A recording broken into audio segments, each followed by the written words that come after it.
ಸಣ್ಣವ್ರಿಗೆ ಹೇಳ್ಬಿಟ್ಟು ಸೇರ್ತಾರೆ, ದೊಡ್ಡವ್ರಿಗೆ ಹೇಳ್ಬಾರ್ದು. ದೊಡ್ಡವರು ಇರೋ ದಡ್ರು 28 ಧರ್ಮ ಜಾತಿ ಪುಣ್ಯ ಎದುರು ಮಾಡಿ ಪುಣ್ಯ ಬರ್ತೀವಿ ಎದುರು ಮಾಡಿಬಿಟ್ರೆ ಅದು ತುಂಬಿಕೊಂಡು ಇವು ಹಸನರು ಈಗ ಅವ್ರಿಗೆ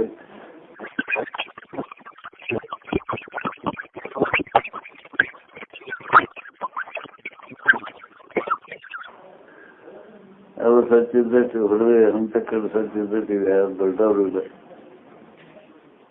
ಜಾತಿ ಅಭಿಮಾನ, ಧರ್ಮದ ಅಭಿಮಾನ, ಗುತ್ತಲದ ಅಭಿಮಾನ, ಆಶ್ರಮದ ಅಭಿಮಾನ ಎಲ್ಲ ತುಂಬಿಕೊಂಡು ಶಾಸ್ತ್ರ ಅವ್ರಿಗೆ ಹೇಳ್ಬೇಕು, ದೊಡ್ಡವ್ರಿಗೆ ಹೇಳ್ಬಾರ್ದು. ದೊಡ್ಡವ್ರ ನೋಟ್ಟು ಗುಂಡು ಹಾಕಿ ಒಳಗೆ ತೆಗಿ ಹಾಕಿಡು.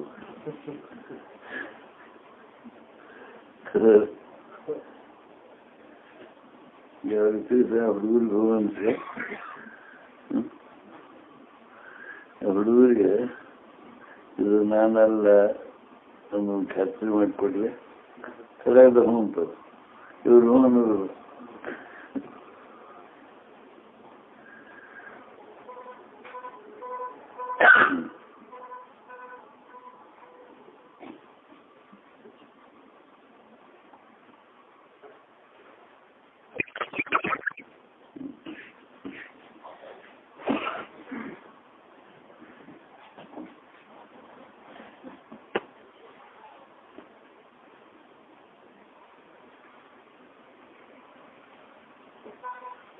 ಮೃತ ಜೀವರೊಡನೆ ಅಥವಾ ಭೂತ ಪ್ರೇತಗಳೊಡನೆ ಸಂಬಂಧ ಬೆಳೆಸುವುದರಲ್ಲಿ ಆಸಕ್ತಿಯುಳ್ಳವರು ಅನೇಕರು ಇಂದಿಯಲ್ಲಿ ಇದ್ದಾರೆ. ಈ ಭೂಲೋಕ ಮೊದಲನೆಯದಾದರೆ ಎರಡನೆಯ ಲೋಕವೆನಿಸುವ ಪರಲೋಕದ ಜ್ಞಾನವು ಅವರಿಗೆ ಹೆಚ್ಚಾಗಿದೆ. ಈ ಮೊದಲನೆಯ ಸ್ಥೂಲ ಭೌತಿಕ ಲೋಕದ ವಿಚಾರವಾಗಲಿ, ಎರಡನೆಯ ಸೂಕ್ಷ್ಮ ಭೌತಿಕ ಲೋಕದ ವಿಚಾರವಾಗಲಿ ಲೌಕಿಕವು ಲೌಕಿಕವೇ, ಸಂಸಾರಿಕವೇ ಸರಿ. ಆದರೆ ಸತ್ಯವು ಈ ಎಲ್ಲ ಲೋಕಗಳಿಗೂ ಆಧಾರವಾಗಿಯೂ ಅತೀತವಾಗಿಯೂ ಇದೆ. ಆ ಸತ್ಯದ ನಿಜವಾದ ಜ್ಞಾನ ಅಥವಾ ಸತ್ಯವನ್ನೇ ನಮಗೆ ಬೇಕಾದ. ಪರಲೋಕದ ಪ್ರೇತ ಜೀವಿಗಳೊಡನೆ ಸಂಬಂಧ ಕಲ್ಪಿಸಿಕೊಂಡಿರುವ ಯಾಂತ್ರಿಕರನ್ನು, ವಿಜ್ಞಾನಿಗಳನ್ನು, ತತ್ವಜ್ಞಾನಿಗಳನ್ನು ನಾವು ಸ್ವಾಗತಿಸಬಹುದು, ಗೌರವಿಸಬಹುದು. ಆದರೆ ನಾವು ನಿಜ ಸುಖಕ್ಕಾಗಿಯೂ ಅವರ ಮುಂದೆ ಮಂಡಿಯೂರಿ ನಮಸ್ಕರಿಸುವುದಿಲ್ಲ.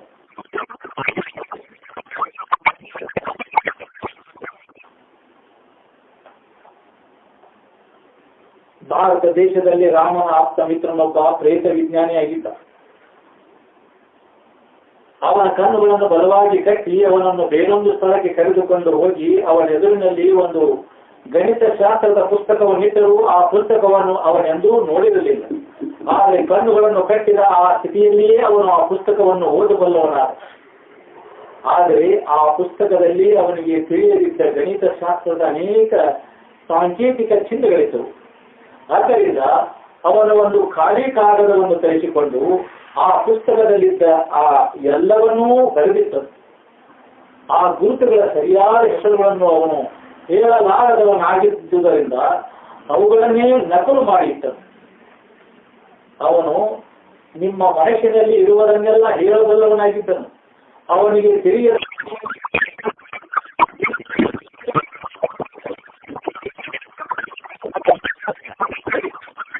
ಆದರೆ ಇವನು ಪವಿತ್ರ ಮನುಷ್ಯನಾಗಿರಲಿಲ್ಲ, ಇಲ್ಲ ಭಕ್ತನೂ ತತ್ವಜ್ಞಾನಿಯೂ ಆಗಿರಲಿಲ್ಲ.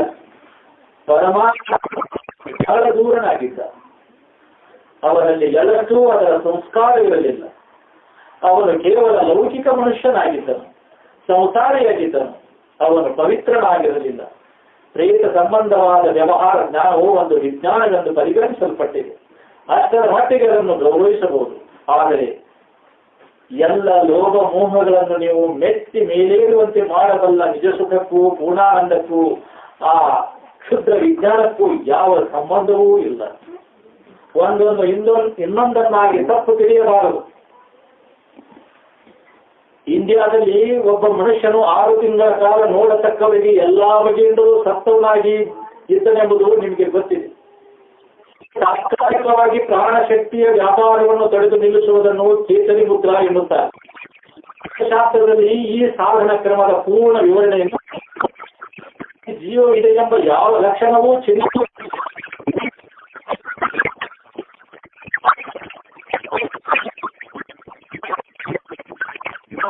ಮೇಲೆ ಅದರಲ್ಲಿ ಪುನಃ ಪ್ರಾಣ ಸಂಚಾರವಾಯಿತು. ಜೀವ ಎಲ್ಲ ವ್ಯಾಪಾರವೂ ನಡೆಯಿತು. ಈ ಮನುಷ್ಯನು ಆಶ್ಚರ್ಯಗಳನ್ನೆಲ್ಲ ಆಶ್ಚರ್ಯ ಪುರುಷನೆಂದು ಯಾರಾದರೂ ಎನಿಸಬಹುದು. ಇವನು ಇನ್ನೊಬ್ಬ ಕ್ರಿಸ್ತನಾಗಿದ್ದನು. ಕ್ರಿಸ್ತನಂತೆ 3 ದಿನಗಳ ಮೇಲೆ ಬದುಕದೆ 6 ತಿಂಗಳ ಮೇಲೆ ಪುನಃ ಜೀವಂತನಾಗಿದ್ದನು. ಆದರೆ ಈ ಮನುಷ್ಯನು ಸುಖಿಯಾಗಿರುವುದಕ್ಕಾಗಿ ಮುಕ್ತನಾಗಿರುವುದಕ್ಕೂ ಬಹಳ ದೂರವಾಗಿದ್ದನು. ಅವನು ಮಾಡಿದ ಅಪರಾಧಗಳ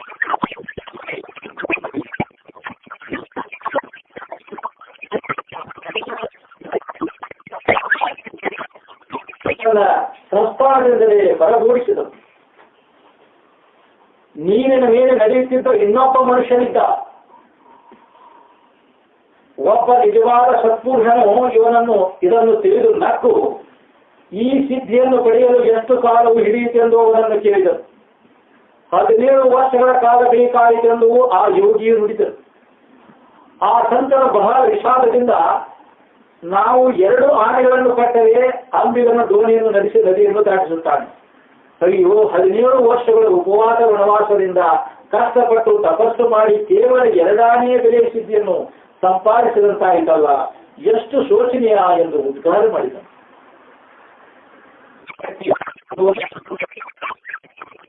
ಪ್ರಾಪಂಚಿಕವಾದ ಎಲ್ಲ ಈ ಶಕ್ತಿ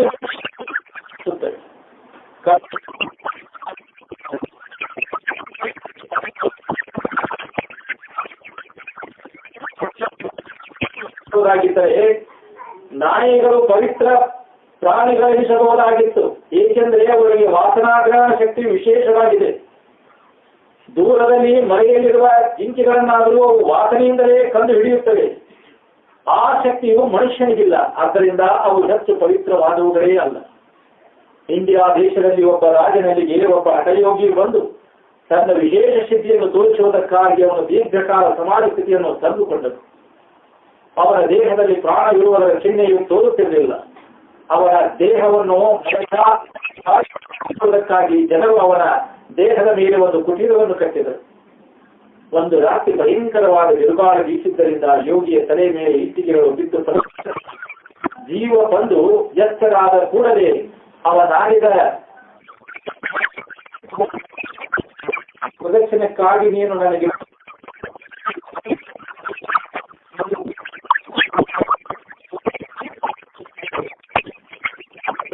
ಆ ಸಮಾಧಿ ಸ್ಥಿತಿಯಲ್ಲಿರುವವರೆಗೂ ಚೆನ್ನಾಗಿರುತ್ತಾರೆ, ಸುಖವಾಗಿರುತ್ತಾರೆ.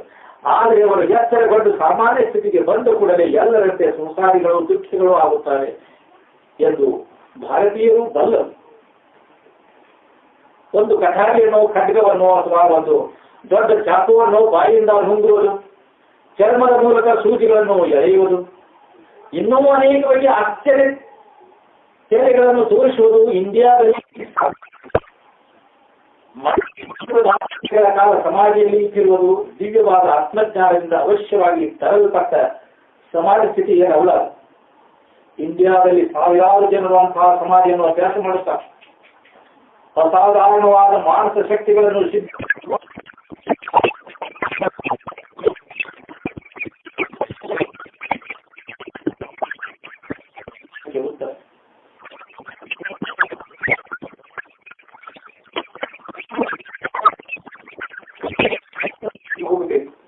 ಇದೇ ರೀತಿಯಲ್ಲಿ ಅಸಾಮಾನ್ಯವಾದ ಮಾನವ ಶಕ್ತಿಯ ಪ್ರಬಲ ವಿಲಾಸವನ್ನು ನೋಡಬೇಕಾದರೆ ಅದಕ್ಕಾಗಿ ಇರುವ ಸಾಧನ ಕ್ರಮಗಳನ್ನು ಅನುಸರಿಸುವುದು ಅವಶ್ಯವೇ ಸರಿ.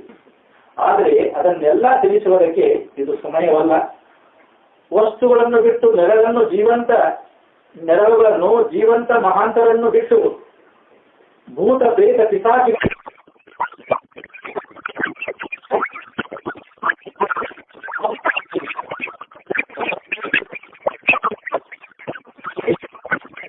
ಅವರಿಗೆ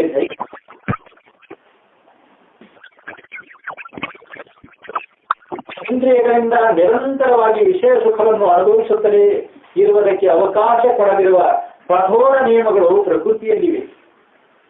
ನಿಮ್ಮನ್ನು ನೀವು ಇಂದ್ರಿಯಗಳಿಗೆ ಮಾರಾಟ ಮಾಡಿಕೊಂಡು ಅದರಲ್ಲಿಯೇ ಸಂತೃಪ್ತವಾಗಿರುವುದು ಸಾಧ್ಯವೇ? ಇಲ್ಲ, ಎಂದಿಗೂ ಸಾಧ್ಯವಿಲ್ಲ. ಇಲ್ಲಿಯ ಸುಖಗಳಲ್ಲಿಯೇ ಸಂತೋಷವಾಗಿರುವುದಕ್ಕೆ ಅವಕಾಶ ಕೊಡಲಾರದಿರುವ ಅತ್ಯಂತ ನಿರ್ದಯವಾದ ತಡೆಗಟ್ಟಲಿಕ್ಕೆ ಸಾಧ್ಯವಲ್ಲದ ಕಠಿಣವಾದ ಪ್ರಕೃತಿ ನಿಯಮಗಳಿವೆ. ಕರ್ಮವನ್ನು ಅದಕ್ಕೆ ಪ್ರೇರಕವೂ ಅವಶ್ಯಕವೂ ಆದ ಕಾಮವನ್ನು ಹೊಂದಿರಿ. ಆದರೆ ಫಲದ ವಿಷಯದಲ್ಲಿ ಎಡಿಕೆಯನ್ನೇಕೆ ಸೇರಿಸಿಕೊಳ್ಳುತ್ತೀರಿ?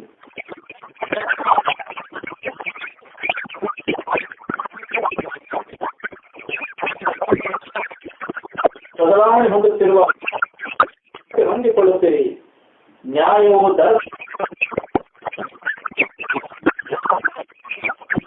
ಯಶಸ್ಸಿನ ಕಿರೀಟಧಾರಣೆಯಾಗುತ್ತದೆ. ನಾವು ಕಾಮ ಮೋಹಗಳಿಗೆ ಬಲಿಯಾಗಿ ದುರ್ಬಲವಾದ ಕ್ಷಣವೇ ಹೊರಗಿನ ಶತ್ರುಗಳ ದುಷ್ಟ ಭಾವನೆಗಳೆಲ್ಲ ದುಷ್ಟ ಪ್ರೇರಣೆಗಳ ಕಂಪನಗಳನ್ನು ತಾಳಿ ನಮ್ಮನ್ನು ನುಂಗಿಬಿಡುತ್ತವೆ. ನಿಮ್ಮ ದೈವತ್ವವನ್ನು ನೀವು ಅರಿತು ಸಂಪೂರ್ಣ ಶಾಂತಿಯನ್ನು ಸುಖವನ್ನು ನೀವು ಅನುಭವಿಸಬೇಕಾದರೆ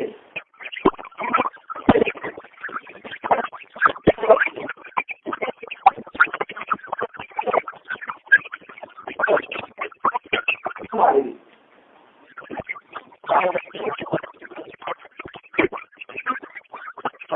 ನಿರೀಕ್ಷೆಯೂ ಹೊಣೆಗಾರಿಕೆಯೂ ನನಗೆ ಇಲ್ಲ.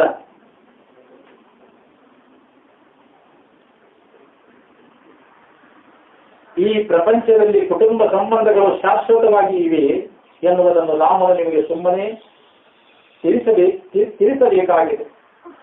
ನಿಮಗೆ ಯಾವುದಾದರೂ ಕುಟುಂಬ ಸಂಬಂಧಗಳು ಇವೆ. ಮಗನು ದೊಡ್ಡವನಾಗುವವರೆಗೆ ತಂದೆಯೊಡನೆ ಜೀವಿಸಿರುತ್ತಾನೆ. ಮಗನು ದೊಡ್ಡವನಾಗಿ ವಿದ್ಯಾವಂತನು ಉದ್ಯೋಗಸ್ಥನಾಗಿ ಚೆನ್ನಾಗಿ ಸಂಪಾದಿಸುತ್ತಿರುವಾಗ ತನ್ನ ತಂದೆಯನ್ನು ದೂರ ಬಿಡುತ್ತಾನೆ. ತನ್ನ ಸಂಪಾದನೆಯಿಂದ ತಂದೆ ಹೇಗೆ ಪ್ರಯೋಜನವನ್ನು ಪಡೆಯಬೇಕು ಎಂದು ಕೂಡಲೇ ಮಗನು ತಂದೆಯ ಸಂಬಂಧವನ್ನು ಕಳೆದುಕೊಳ್ಳುತ್ತಾನೆ. ಮಗನಿಗೆ ಸ್ವಂತವಾದ ಕುಟುಂಬವಿದೆ. ಮಗನು ಜರ್ಮನಿಗೋ ಅಮೆರಿಕಕ್ಕೋ ಎಲ್ಲಿಗಾದರೂ ಬೇರೆ ದೇಶಕ್ಕೆ ಹೋಗಬಹುದು. ತಂದೆಯು ಮತ್ತೊಂದು ದೇಶಕ್ಕೆ ಹೋಗಬಹುದು. ಎಲ್ಲಿದೆ ಕುಟುಂಬ ಸಂಬಂಧ? ಒಬ್ಬ ಹುಡುಗನು ಇಲ್ಲಿ ಹುಟ್ಟುತ್ತಾನೆ, ಒಬ್ಬ ಹುಡುಗಿ ಇನ್ನೆಲ್ಲಿಯೇ ಹುಟ್ಟುತ್ತಾರೆ. ಹುಡುಗ ಅಮೆರಿಕದವನು, ಹುಡುಗಿ ಜರ್ಮನಿಯವಳು. ಇಬ್ಬರು ಮದುವೆಯಾಗುತ್ತಾರೆ. ಹುಡುಗಿಯ ಕುಟುಂಬ ಸಂಬಂಧ ಎಲ್ಲಿಯೋ ಇತ್ತು, ಹುಡುಗನ ಕುಟುಂಬ ಸಂಬಂಧ ಇನ್ನೆಲ್ಲಿಯೋ ಇತ್ತು. ಆದರೆ ಅವರು ಮದುವೆಯಾದರು. ಹಿಂದಿನ ಸಂಬಂಧಗಳು ಎಲ್ಲಿ ಹೋದವು? ಈಗ ಹಳೆಯ ಸಂಬಂಧ ಬಂಧುಗಳು ಹೋಗಿ ಹೊಸ ಸಂಬಂಧ ಬಂಧುಗಳು ಉಂಟಾಗಿವೆ. ಈ ಹೊಸ ಸಂಬಂಧಗಳು ವಿಚ್ಛೇದವಾಗುವ, ಹರಿದು ಹೋಗುವ ಕಾಲವು ಬರುತ್ತದೆ. ಆ ಗಂಡು ಆ ಹೆಣ್ಣು ಪುನಃ ಬೇರೆ ಬೇರೆ ಮದುವೆಯಾಗುತ್ತಾರೆ. ಆದರೆ ವಿವಾಹ ಸಂಬಂಧವು ಎಲ್ಲಿದೆ? ನೀವು ಅವರನ್ನು ಬದಲಾಯಿಸದಂತೆ ಸ್ಥಿರವಾಗಿಟ್ಟಿರುವುದು ಸಾಧ್ಯವೇ? ಒಬ್ಬ ಹುಡುಗನು ಅವನ ತಂಗಿಯು ಒಬ್ಬ ತಂದೆ ತಾಯಿಯ ಮಕ್ಕಳಾದ್ದರಿಂದ ಒಂದೇ ಮನೆಯಲ್ಲಿ ತಮ್ಮ ಬಾಲ್ಯವನ್ನು ಕಳೆಯುತ್ತಾರೆ. ಇಲ್ಲಿ ಒಬ್ಬರಿಗೊಬ್ಬರು ಗಂಟು ಬಿದ್ದಂತೆ ಅವರಲ್ಲಿ ಕುಟುಂಬದ ಗಂಟುಗಳಿವೆ, ಕೌಟುಂಬಿಕ ಸಂಬಂಧವಿದೆ. ಆ ಹುಡುಗನ ಯುವಕನಾಗಿ ಆಸ್ಟ್ರೇಲಿಯಾಕ್ಕೆ ಹೋಗುತ್ತಾನೆ. ಅಲ್ಲಿ ಅವನ ತನ್ನ ಸ್ವಂತ ಸಂಬಂಧಗಳನ್ನು ಬೆಳೆಸಿಕೊಳ್ಳುತ್ತಾನೆ. ಅವನ ತಂಗಿಯು ತರುಣಿಯಾಗಿ ಫ್ರಾನ್ಸಿಗೆ ಹೋಗಿ ಲಗ್ನವಾಗಿ ಫ್ರೆಂಚ್ ಲೇಡಿ ಆಗುತ್ತಾರೆ. ಎಲ್ಲಿದೆ ಸಂಬಂಧಗಳು, ಬಂಧಗಳು, ಗಂಟುಗಳು? ಈ ಪ್ರಪಂಚದಲ್ಲಿ ಕುಟುಂಬ ಸಂಬಂಧಗಳೇ ಇಲ್ಲ ಎನ್ನುವುದೇ ಇದಕ್ಕೆ ಗೊತ್ತಾಗ. ಸಂಬಂಧವೇ ಇಲ್ಲದಿರುವಾಗ ಅದು ಯಾವುದನ್ನು ಒಡೆಯಬೇಕು? ಅದು ಕುಟುಂಬ ಸಂಬಂಧವನ್ನು ಕಳೆಯುವುದಿಲ್ಲ. ಏಕೆಂದರೆ ಕುಟುಂಬ ಸಂಬಂಧವೇ ಎಲ್ಲಿಯೂ ಇಲ್ಲ. ತಮ್ಮ ಸಂಬಂಧಗಳನ್ನು, ಬಾಂಧವ್ಯಗಳನ್ನು ನಿರಂತರವಾಗಿ ಇಟ್ಟುಕೊಳ್ಳಬೇಕೆಂದು ನನಗೆ ಇಷ್ಟವಾದವರೆಲ್ಲ ಯಾವಾಗಲೂ ಒಟ್ಟಿಗೆ ಕೂಡಿರಬೇಕೆಂದು ಹೆಚ್ಚು ಸಂಖ್ಯೆಯ ಜನರು ಅಪೇಕ್ಷಿಸುತ್ತಾರೆ. ನಿಮ್ಮ ಪ್ರಾಪಂಚಿಕ ಸಂಬಂಧಗಳನ್ನು ಎಂದೆಂದಿಗೂ ಸ್ಥಿರವಾಗಿರುವಂತೆ ಮಾಡಿಕೊಳ್ಳಬೇಕೆಂಬುದು ಹುಚ್ಚು ಭಾವನೆ ಎಂದು ಎಲ್ಲೆಲ್ಲಿಯೂ ಅತ್ಯಂತ ಹುಚ್ಚವಾದ ಧ್ವನಿಯಲ್ಲಿ ಸಾರಿ ಸಾರಿ ಹೇಳಬೇಕು. ಅಸ್ಥಿರವಾದ ಸಂಬಂಧಗಳನ್ನು ಸ್ಥಿರವಾಗಿ ಮಾಡುವುದು ಎಂದಿಗೂ ಸಾಧ್ಯವಿಲ್ಲ. ಅದು ಪೂರ್ಣ ನಿರಾಶೆಗೆ ವಿರುದ್ಧವಾಗಿ ಆಸೆ ಮಾಡಿದಂತೆಯೇ ಸರಿ. ನಿರ್ಗತಿಕವಾದ ಭರವಸೆ ನಿಮ್ಮ ಪ್ರಾಪಂಚಿಕವಾದ ಸಂಬಂಧಗಳನ್ನು ಸ್ಥಿರಗೊಳಿಸಲು ಎಂದಿಗೂ ಸಾಧ್ಯವಿಲ್ಲ. ಪ್ರಾಪಂಚಿಕವಾದ ಯಾವುದನ್ನು ಶಾಶ್ವತಗೊಳಿಸುವುದು ಸಾಧ್ಯವಿಲ್ಲ, ಎಂದೆಂದಿಗೂ ಸಾಧ್ಯವಿಲ್ಲ. ಇದೊಂದು ದುರ್ದೈವದ ಭಾವನೆಯೆಂದು, ಹುಚ್ಚು ಕಲ್ಪನೆಯೆಂದು ನಿಮ್ಮ ಹೃದಯಗಳಲ್ಲಿ ಪ್ರವೇಶ ಮಾಡಲಿ. ನಿಮ್ಮ ಆತ್ಮಗಳಲ್ಲಿ ಆಳವಾಗಿ ಇಳಿಯಲಿ. ಈ ಮಾತನ್ನು ಎಷ್ಟೆಷ್ಟು ಸಲ ಪುನಃ ಹೇಳಿದರೂ ರಾಮನಿಗೆ ಬೇಸರವಿಲ್ಲ. ಈ ಪ್ರಪಂಚದಲ್ಲಿ ಯಾವುದೂ ಸ್ಥಿರವಿಲ್ಲ, ಯಾವುದೂ ಶಾಶ್ವತವಲ್ಲ. ನಿಮ್ಮೊಳಗಿರುವ ದೈವತ್ವ ಒಂದೇ. ದೇವರು ಒಂದೇ ಸ್ಥಿರವಾದುದು, ನೀವೇ ದೇವರು ಎನ್ನುವುದೇ ನಿತ್ಯ ಸತ್ಯ, ಶಾಶ್ವತ ಸತ್ಯ. ಈ ದೇಹವನ್ನು ಎಂದೆಂದಿಗೂ ಇರುವಂತೆ ಮಾಡುವುದು ಸಾಧ್ಯವೇ ಇಲ್ಲ. ನೀವು 5 ಲಕ್ಷ ಕೋಟಿ ವರ್ಷಗಳು ಬದುಕಿದರೂ ಒಂದು ದಿನ ಸಾಯಲೇಬೇಕು. ಸೂರ್ಯನೇ ಒಂದು ದಿನ ಸಾಯುತ್ತಾನೆ, ಭೂಮಿಯೂ ಸಾಯುತ್ತದೆ, ನಕ್ಷತ್ರಗಳು ಸಾಯುತ್ತವೆ. ನಾಶವೆಂದರೆ ಬದಲಾವಣೆ ಎಂದು ಅರ್ಥ. ನಿಮ್ಮ ಶರೀರವನ್ನು ಪ್ರತಿ ಸೆಕೆಂಡಿನಲ್ಲಿಯೂ ಬದಲಾವಣೆ ಹೊಂದುತ್ತಿರುವಂತೆ ಈ ಎಲ್ಲವೂ ಬದಲಾವಣೆ ಹೊಂದುತ್ತಿರುವುದರಿಂದ ಯಾವುದನ್ನು ಸ್ಥಿರಗೊಳಿಸುವುದು ಸಾಧ್ಯವಿಲ್ಲ. 7 ವರ್ಷಗಳ ನಂತರ ನಿಮ್ಮ ಶರೀರವು ಪೂರ್ಣವಾಗಿ ಹೊಸದಾಗುತ್ತದೆ. ಹೀಗೆಯೇ ನಿಮ್ಮ ಸಂಬಂಧಗಳು, ಬಾಂಧವ್ಯಗಳು ಬದಲಾವಣೆಯಾಗುತ್ತಾ ಹೋಗುತ್ತವೆ. ಅವನ್ನು ಸತತ ಏಕರೂಪವಾಗಿ ಇಟ್ಟುಕೊಳ್ಳುವುದು ಯಾರಿಗೂ ಸಾಧ್ಯವಿಲ್ಲ. ಈ ದಿಸೆಯಲ್ಲಿ ನಿಮಗೇನಾದರೂ ಅತ್ಯಾಸಕ್ತಿ ಇದ್ದರೆ ಅದನ್ನು ಬಿಟ್ಟು ಬಿಡಿರಿ. ಹೇಗೆ ಒಂದು ನದಿಯಲ್ಲಿ ಬೇರೆ ಬೇರೆ ದಿಕ್ಕುಗಳಿಂದ ನೀರಿನ ಮೇಲೆ ತೇಲಿ ಬರುವ ಮರದ ತುಂಡುಗಳು ಕ್ಷಣಕಾಲ ಸಂಧಿಸಿ ಸ್ವಲ್ಪ ಕಾಲ ಒಂದರೊಡನೆ ಒಂದು ಸೇರಿದ್ದರೂ ಬಲವಾದ ಗಾಳಿಯು ಅಲೆಯು ಬಂದು ಒಂದೊಂದು ದಿಮ್ಮಿಯನ್ನು ಒಂದೊಂದು ದಿಕ್ಕಿಗೆ ಕೊಚ್ಚಿಕೊಂಡು ಹೋಗುತ್ತವೆಯೋ ಹಾಗೆ ನಮ್ಮ ಕೌಟುಂಬಿಕ ಸಂಬಂಧಗಳಿವೆ. ತೆರೆಗಳಿಂದ ಕಚ್ಚಿ ಒಯ್ಯಲ್ಪಟ್ಟ ಈ ಮರದ ಕೊರಡುಗಳು ಆ ನದಿಯಲ್ಲಿ ಸೇರಿ ಹೋಗುವಾಗ ಎಲ್ಲಿಯೂ ಯಾವಾಗಲೂ ಒಂದರೊಡನೊಂದು ಮತ್ತೆ ಸೇರಬಹುದು. ಆದರೆ ಪುನಃ ಸ್ವಲ್ಪ ಕಾಲದಲ್ಲಿಯೂ ಮತ್ತೆ ಅಗಲಲೇಬೇಕಾಗುತ್ತದೆ. ನಿಮ್ಮ ಇಡೀ ಜೀವನದಲ್ಲಿ ಹೇಗೋ ಹಾಗೆಯೇ ನಿಮ್ಮ ನಿತ್ಯ ಜೀವನದಲ್ಲಿಯೂ ತಂದೆ, ತಾಯಿ, ಅಣ್ಣ, ತಮ್ಮಂದಿರು, ಅಕ್ಕ ತಂಗಿಯರು ಯಾವಾಗಲೂ ಕೂಡಿ ಇರುವುದಿಲ್ಲ. ಊಟಕ್ಕಾಗಿಯೋ ಮಾತಿಗಾಗಿಯೋ ಅವರು ಕೆಲವು ನಿಮಿಷಗಳು ಕೂಡಿದ್ದು ತಮ್ಮ ತಮ್ಮ ಬೇರೆ ಬೇರೆ ಕೋಣೆಗಳಿಗೂ, ಆಫೀಸುಗಳಿಗೂ, ಉದ್ಯೋಗಗಳಿಗೂ ಹೋಗಿಬಿಡುತ್ತಾರೆ. ಪ್ರತಿಯೊಂದು ಗ್ರಹ ಕೃತ್ಯದ ಕೌಟುಂಬಿಕ ಸಣ್ಣ ರಕ್ತದಲ್ಲಿ ನಿತ್ಯವೂ ಕಾಣಬಹುದಾದ ವಿಯೋಗಗಳನ್ನೆಲ್ಲ ವಿಶಾಲವಾದ ಜಗಜ್ಜೀವನದಲ್ಲಿ ನಾವು ಕಾಣುತ್ತೇವೆ. ನಿಮಗೆ ಅತ್ಯಂತ ಆದವರೊಡನೆ ನೀವು ಎಷ್ಟೇ ಪ್ರಯತ್ನ ಪಟ್ಟರೂ ಎಂದೆಂದಿಗೂ ಕೂಡಿರುವುದು ಸಾಧ್ಯವಿಲ್ಲ. ಪ್ರಕೃತಿ ನಿಯಮವು ಇಷ್ಟು ಉಗ್ರವಾಗಿರುವಾಗ ಮುಗ್ಧರಾದ ಮಕ್ಕಳಂತೆ ಏಕೆ ಆಡಬೇಕು? ಇಷ್ಟು ಅಸ್ಥಿರವೂ ಅವಿಶ್ವಾಸನೀಯವೂ ಆಗಿರುವುದರಿಂದ ಯಾವುದು ಎಂದೆಂದಿಗೂ ಇರುವುದು, ಸ್ಥಿರವಾಗಿಯೂ ಶಾಶ್ವತವಾಗಿಯೂ ಇರುವುದು, ಅದರ ಚಿಂತನೆಯನ್ನು ಹೆಚ್ಚಾಗಿ ಏಕೆ ಹಚ್ಚಿಕೊಳ್ಳಬಾರದು? ಅದನ್ನು ಹರ್ಕೊತಾಗಿತ್ತು, ನಂತರ ಮಕ್ಕಳು ಹರ್ಕೊತಾಗಿತ್ತು. ನೋಡಿದ್ರೆ ಎಷ್ಟು ಮಂದಿ ಮಕ್ಕಳು ಎಲ್ಲ ಹೋಗಿತ್ತು. ಏನು ಮೇಡಮ್ ಮಕ್ಕಳು ತಗೊಂಡು ಯಾರು ಹೀರುಗಳು ಅಂದ್ರೆ ಹಾಕ್ಬಿಡ್ರಿ ಅಂತ ಮಕ್ಕಳಿಗೆ ದಿಕ್ಕತ್ತು ಬರ್ತದೆ. ಮಕ್ಕಳು ಬೇಕಂದ್ರೆ ಬೈಲಿ ಕಲಿಸ್ಬೇಕು ನಮ್ಗಂದಾಗಿ. ಅದ್ರ ಮಕ್ಕಳು ಬೇಕಾದ್ರೆ ಬೈಲಿ ಕಲಿಸ್ಬೇಕು ನಮ್ಗೆ. ಬಗ್ಗೆ ಕೆಲಸಕ್ಕೆ ಬಂದ್ರೆ ನೌಕರಿ ಬಂದ್ರೆ ಒಳ್ಳೆ ಅಂತಾರೆ, ಮಕ್ಕಳು ಕೂಡ್ತಾರೆ, ಎರಡು ಬಿಡ್ತಾರೆ. ಅದು ಬೇಕಿಲ್ಲ. ಶಾಂತಿ ಇರತಕ್ಕಂಥ ಇದನ್ನು ಸದುಪಜ್ಞಾನ ಮಾಡ್ಕೊಂಡು ಮುಕ್ತವೆ ಇರೋದು ಅಂದ್ರೆ ಅದಕ್ಕೆ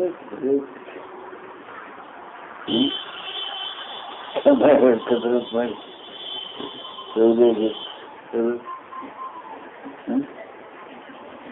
ಜ್ಞಾನ ಮಾಡ್ಕೊಳ್ತೀವಿ, ಯಥಾರ್ಥ ಜ್ಞಾನ ಮಾಡ್ಕೊಳ್ತೀವಿ. ಅಲ್ಲ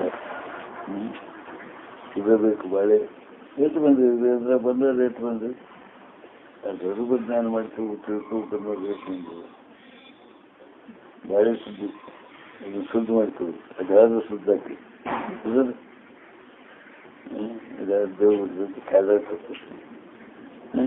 ಅದು ಇದಕ್ಕಾಗಿ ತತ್ವ ವಿಚಾರ ತಿಳ್ಕೊಳ್ತಂತ ಬರೋದು.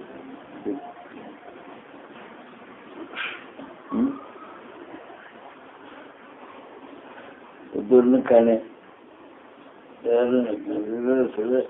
ಎಲ್ಲ ವಿಷಯ ಬೇಕು, ವಿಷಯಗಳ ಸಂಪಾದನೆ ಮಾಡಿ ಸುಖ ಅಂದ್ಬೇಕನ್ನ ರಾಮತೀರ್ಥ ಹೇಳಿದ ಮಾತಿಗೆ ಬರೋದು ಯಾರೂ ಇದೆ.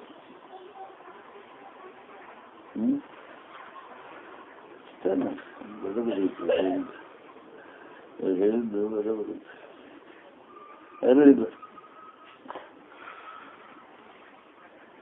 ಯಾಕೆ ಹುಟ್ಟುವುದು ಅಜ್ಞಾನ ಹುಟ್ಟವು, ಬೆಳೆದಾಗ ಅಜ್ಞಾನ ಬರುತ್ತವು, ತಿಳಿದಂತೂ ಇಲ್ಲೇ ಇಲ್ಲ. ಜ್ಞಾನದ ಮಾರ್ಗನೂ ಇಲ್ಲ. ಅಜ್ಞಾನದ ಮಾರ್ಗ.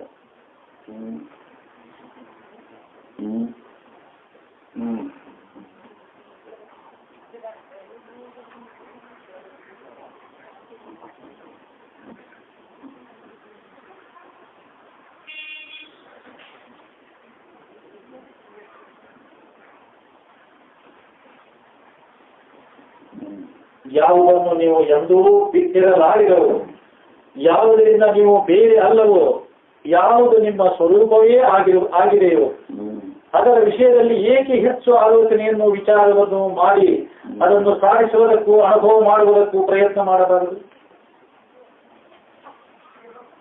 ತೂರಿ ಹಾರುವ ಸುಳ್ಳು ಸಂಬಂಧಗಳಿಗಾಗಿ ಎಂದೆಂದಿಗೂ ಇರುವ ಸತ್ಯವನ್ನು, ಶಾಶ್ವತ ತತ್ವವನ್ನು ಏಕೆ ಬಲಿಕೊಡಬೇಕು?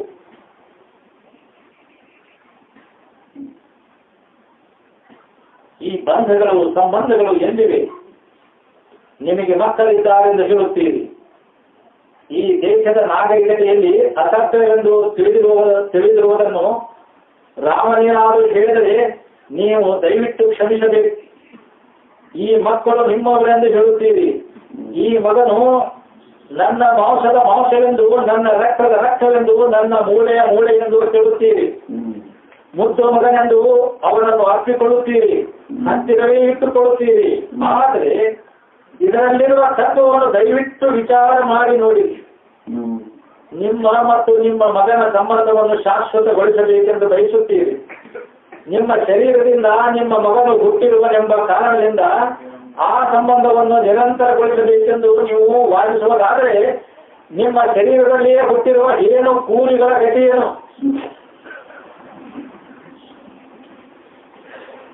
ಎದು ಕುರಿತು ಕೊಡ್ತಾರೆ.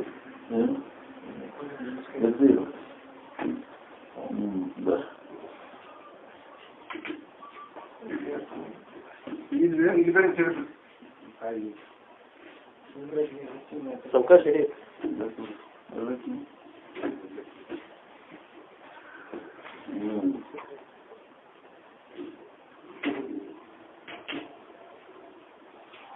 ಅವನ ಮಕ್ಕಳು ಅನ್ನೋದಿಲ್ರಿ, ಅವ್ರ ಮಕ್ಕಳು ಒಂದು ಕುರಿ ಅವನು ಒಂದು ಕಲಿತು ಹುಟ್ಟುದು ನಿಮ್ಮ ಮೈಯಾಗ ಹುಟ್ಟು,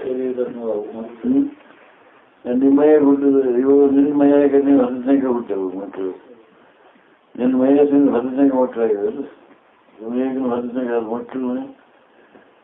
ಬರೀ ನಾನು ಅಂತ ತಗೊಂತೀವಿ, ನನ್ನ ಮಗ ಅಂತ ತಗೊಂತೀವಿ. ಏನೂ ಕೊಡಲಿ ಕಬ್ಬುಗಳು. ಯಾಕಂದ್ರೆ ಅದಲ್ಲ ಅನುಗಳು ದೌಡ್ ಚೂರ್ತದೆ. ಏನು ಕುರಿ ನಿನ್ನ ಮೇಗೆ ತಯಾರಕ್ಕು, ಏನು ಸಿರೆಗೆ ಅಂತ ತಯಾರಕ್ಕು, ಏನು ಸಿರೆ ಮೇಲೆ ಸಿರೆ ತಯಾರಾದೇನು ನಾನು ಅದಂತ ಹೊರವಾರ್ದ ಒಯ್ತೀವಿ ಇಲ್ವಾ? ಅದಿದ್ದರೂ ಹೊಲಿಸಕ್ಕೆ ತಯಾರಾಗವು. ಒಂದು ಮಕ್ಕಳನ್ನೇನು ಹೊಲಿಸಕ್ಕೆ ತಯಾರಾಗವು. ಎಲ್ಲ ಸೇರಿದ್ರು ಮಕ್ಕಳು ಹೊಲಿಸಕ್ಕೆ ತಯಾರಾಗದು. ಆ ಹೊಲಿಸಿನ ತಯಾರಾದ್ರು ಮಗ ಅಂತ ತಗೊಂಡು ಮುಡ್ದುಕೊಂಡು ಜಿಗಿದು ಬಂಗಾರ ಕಣ್ಣೆ ಅದು ಏನು ಕುರಿ ಬಂಗಾರ ಕಣ್ಣೆ ಅಂತಂದು ಅದಕ್ಕಂದ್ರೆ ನೆಗೆ ಉರ್ದು ನೆಗೆ ಉರ್ದು ಜಗದ ಕಂಡು ಅದಲ್ಲ ಮಕ್ಕಳು ಹೇಳೋದು ಅವನು ಬರೋದು ಸಾಯ್ದಂತ ಅವು ಕಡಿತವ. ಅದು ಇವು ಮತ್ತು ಇವರೇ ಇಲ್ಲ, ಈ ವರ್ಷ ಬಿಟ್ಟಿದ್ದು ಈ ಮಕ್ಕಳು ಅದ. ಇವು ಅನುಕೂಲ ಆದ ಮಕ್ಕಳು, ಪ್ರತಿಕೂಲ ಆದ ಇವರು ಬೆಳೆಸಬೇಕಾಗ್ತದೆ. ಅದು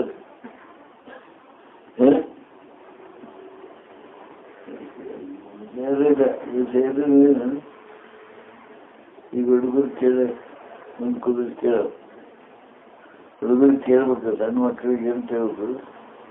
ಇದೇನು ಇದೇನು ಇದೇನು ಇದೇನು ಇದೇನು ಇದು ನೀ ಅದಿದ್ವಿ ಅಂತ ಕೇಳ್ಬೇಕು. ಈ ಸಂಸ್ಕಾರ ಮಾಡ್ಬೇಕು. ಇದು ಇದು ಇದಂತ ಗೊತ್ತಾಗಿಲ್ಲ ಅಂತ ಹೆಸರು ಹೇಳಿದಿಲ್ಲ, ಇದನ್ನೆಲ್ಲ ಹೇಳೋ ನೀ ಯಾರು ಎಲ್ಲಿದೆ ಅಂತ ಕೇಳ್ಬೇಕು. ಈ ವಿಚಾರ ಆಗಿ ಸಣ್ಣ ಇರ್ತವೆ ಅದು 3 ವರ್ಷ ಇರ್ತವೆ ಬುದ್ಧಿ. ಸಾರಿ ಕಲಿಸ ಸಾರಿ ಇದನ್ನು ಕಲಿಸು, ಇದನ್ನು ಕಲಿಸು. ಇದನ್ನು ಕಲಿಸಿದ್ರೆ 14 ವರ್ಷ ಅಂದ್ರೆ ಬ್ರಹ್ಮಜ್ಞಾನ ಆಗ್ತದೆ. ಸಂಸ್ಕಾರ ಆಗೋದು. ಇದಂದ್ರೆ ಏನು ಕಲಿಸ್ತೀವಿ? ವಿಷಯಗಳನ್ನು ಕೂಡಿಸೋದು, ಕಲಿಸೋದು, ಒಂದು ಇದ್ರಾಗ ಹಾಕೋದು. ನೀನು ಹೇಳಿದ ಏನು ವಿಷಯ, ಏನು ಬೆಳೆದ್ರು, ಏನು ಬೆಳೆಸಿ, ಏನು ಗೊಬ್ಬರ, ಅದ್ರ ಕಲಿಸಿ, ಅದ್ರ ಗೊಬ್ಬರ ಇರುತ್ತೆ.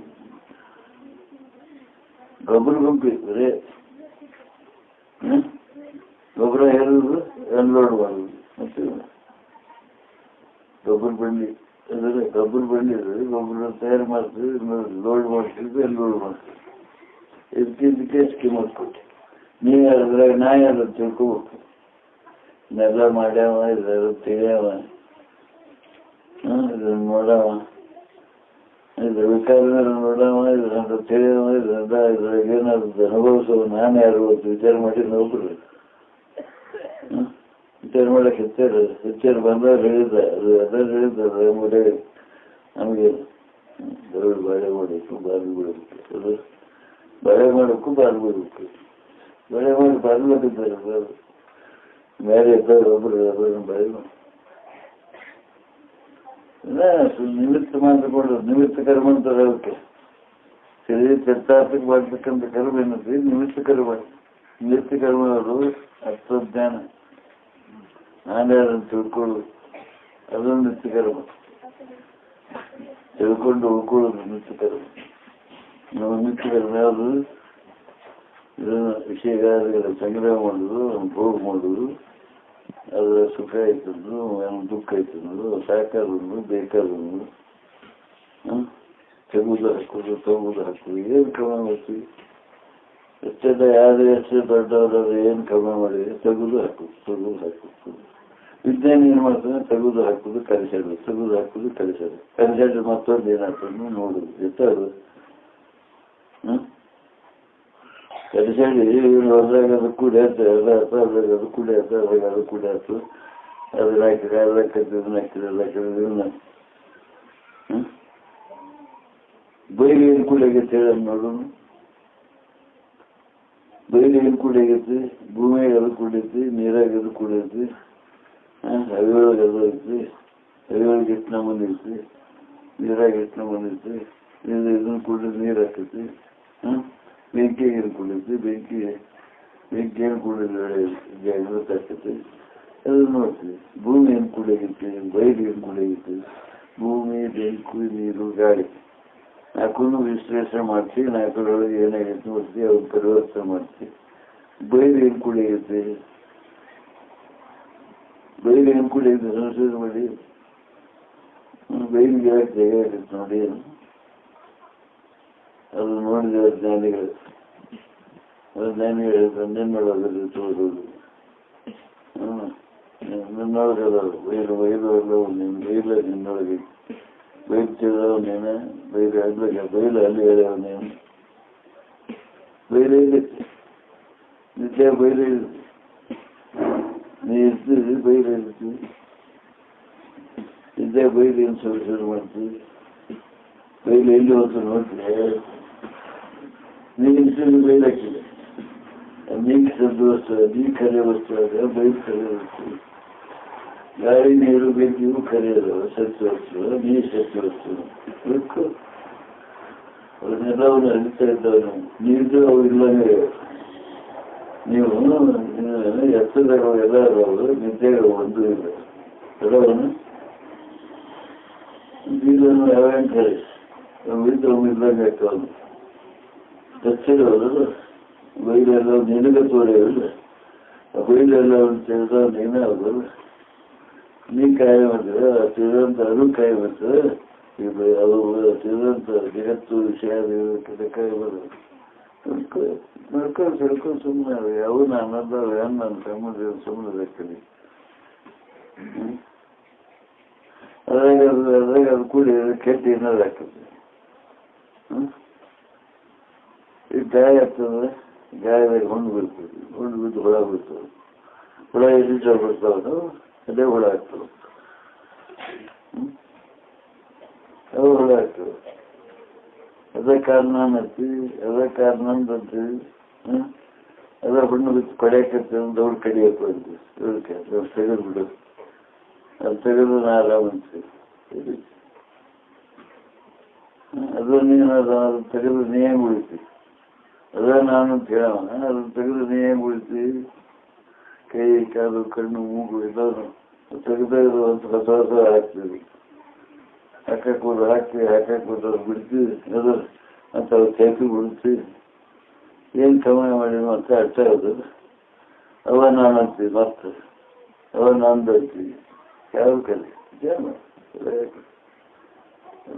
ಎಷ್ಟೊಂದು ಪುಸ್ತಕಗಳು ಹೇಳ್ಯಾರ, ಎಷ್ಟು ಹೇಳ್ಯಾರ ಅಂತ ಫಾರಿನ್ದಾಗ ಎಲ್ಲ ದೇಶ ನನಗೆ ಜಗತ್ತಿರ್ತೀವಿ ಹೇಳ್ಯಾರ. ಹೇಳಿದ್ರೆ ಏನು ತಿಳ್ಕೊಳ್ಳಿಲ್ಲ ಅಂತ ಇಂಥ ಸತ್ಯ ಇರ್ತದೆ. ತನ್ನ ಮಕ್ಕಳನ್ನ ಮುದ್ದು ಕೊಡ್ತೀವಿ, ಇದನ್ನು ಹೆಣ್ಣು ಕುಡಿ ಅವ್ರ ಗತಿಯನ್ನು ಅವ್ನು ಹೊರಗೆ ಹೋಗಿತ್ತು ಬಂದು ಉಳಿಸ್ತೇವೆ. ಅವ್ರು ಇನ್ನೊಂದು ಹುಟ್ಟೇವೆ, ಯಾವ ಸೇರಿದ ನೀನಂತೆ ಎಲ್ಲ ಸೇರಿದ ಹುಟ್ಟೇವೆ, ಮಕ್ಕಳು ಎಲ್ಲ ಸೇರಿದ ಹುಟ್ಟೇವೆ. ಅವು ಮಕ್ಕಳೆಲ್ಲ ಇವು ಮಕ್ಕಳು ಎಲ್ಲಕ್ಕೂ ವ್ಯಾಪಾರ ಮಾಡಿದ್ದಾರೆ. ಅದನ್ನು ಬರಣಿಟ್ಟು ಸಾಗುಗಳು ವ್ಯಾಪಾರ ಮಾಡಿದ್ದಾರೆ, ವ್ಯಾಪಾರ ಮಾಡಿದ್ರು. ಅದೇ ಏನು ಹಚ್ಚಿ ತೆಗಣೆ ಹಚ್ಚಿ ತೆಗಣೆ ಹುಚ್ಚು ಬೆಳೆದು ಕ್ಲಿಯಾಗಿ ಮನೆಯಾಗೆಲ್ಲ ಹುಚ್ಚು ಬೆಳೆದು ಕುಂತು ನಿಮ್ಮಂತ ನಮ್ಮಂತ ಹೋಗಿ ಅವ್ನು ತೆಗಿಯಕ್ಕೆ ಹೋದ್ರೆ ಹೌದು ನೀವು ನೀಡ್ತೀನಿ ನೀಡ್ತೀನಿ ಚೆನ್ನಾಗಿ ಕೇಳ್ತೀವಿ ಈಗ ಬಿಡಿ. ಅದು ವ್ಯಾಪಾರ ಮಾಡ್ತಿದ್ರು ಅದೇ ಹುಟ್ಟು ಎಲ್ಲಿ ಬರುತ್ತಿದ್ದು ತಗೊಂಡು ನೀವು ಒಂದಾಗ ಎಷ್ಟಾಗಿ ಬಂತಂದ್ರೆ ಅದು ಅದು ಮತ್ತೆ ಎಣ್ಣೆ ಎಣ್ಣೆ ತೆಗಣೆ ಎಣ್ಣೆ ತಂದು ಹೊಡುತ್ತೀವಿ.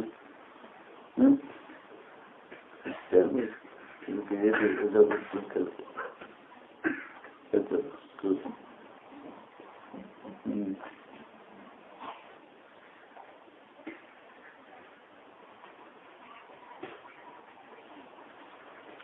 ಅವುಗಳು ನಿಮ್ಮ ಬೆವರಿನಿಂದ ಹುಟ್ಟಿದ ಮಕ್ಕಳಲ್ಲವೇ? ಅವು ನಿಮ್ಮ ರಕ್ತದ ರಕ್ತವಲ್ಲವೇ? ಅವುಗಳಲ್ಲಿರುವ ರಕ್ತವು ನಿಮ್ಮಿಂದ ಹೀರಿದ ರಕ್ತವಲ್ಲವೇ? ಅವುಗಳಲ್ಲಿರುವ ಜೀವವು ನಿಮ್ಮ ಜೀವವೇ ಅಲ್ಲವೇ? ಸ್ವಲ್ಪ ಹೇಳಿ. ಆ ಒಂದು ಬಗೆಯ ಮಕ್ಕಳನ್ನು ಮುದ್ದಿಸಿ ನಿಮ್ಮ ಪ್ರೇಮವನ್ನೆಲ್ಲ ಸುರಿದು ಪೋಷಿಸುತ್ತಿರುವಾಗ ಈ ಬಗೆಯ ಏನು ಕೂಲಿಗಳು ಮಕ್ಕಳನ್ನು ಕೊಲ್ಲುವುದು ಎಷ್ಟು ಅವಿವೇಕ, ಎಷ್ಟು ಅನ್ಯಾಯ. ನಿಮ್ಮ ತರ್ಕವನ್ನು ನ್ಯಾಯವನ್ನು ವಿಚಾರ ಮಾಡಿ ಹೀಗೆ ಹೇಳಿದ್ದರಿಂದ ನೀವು ನಿಮ್ಮ ಮಕ್ಕಳ ವಿಷಯದಲ್ಲಿ ಕ್ರೂರವಾಗಿರಬೇಕೆಂದು ಅವರ ಯೋಗಕ್ಷೇಮವನ್ನು ವಹಿಸಬಾರದೆಂದು ಅರ್ಥವಲ್ಲ. ರಾಮನು ಹಾಗೆ ಹೇಳುವನೆಂದು ತಿಳಿಯಬೇಡಿರಿ. ಇಡೀ ಜಗತ್ತನ್ನೇ ನಿಮ್ಮ ಸ್ವರೂಪವಾಗಿ ಕಾಣಬೇಕೆಂದು ರಾಮನು ಹೇಳುವಾಗ ನಿಮ್ಮ ಮಕ್ಕಳನ್ನು ಬಿಡಬೇಕೆಂದು ಹೇಳುತ್ತಾನೆಯೇ? ಇಡೀ ಜಗತ್ತಿನಲ್ಲಿ ನಿಮ್ಮ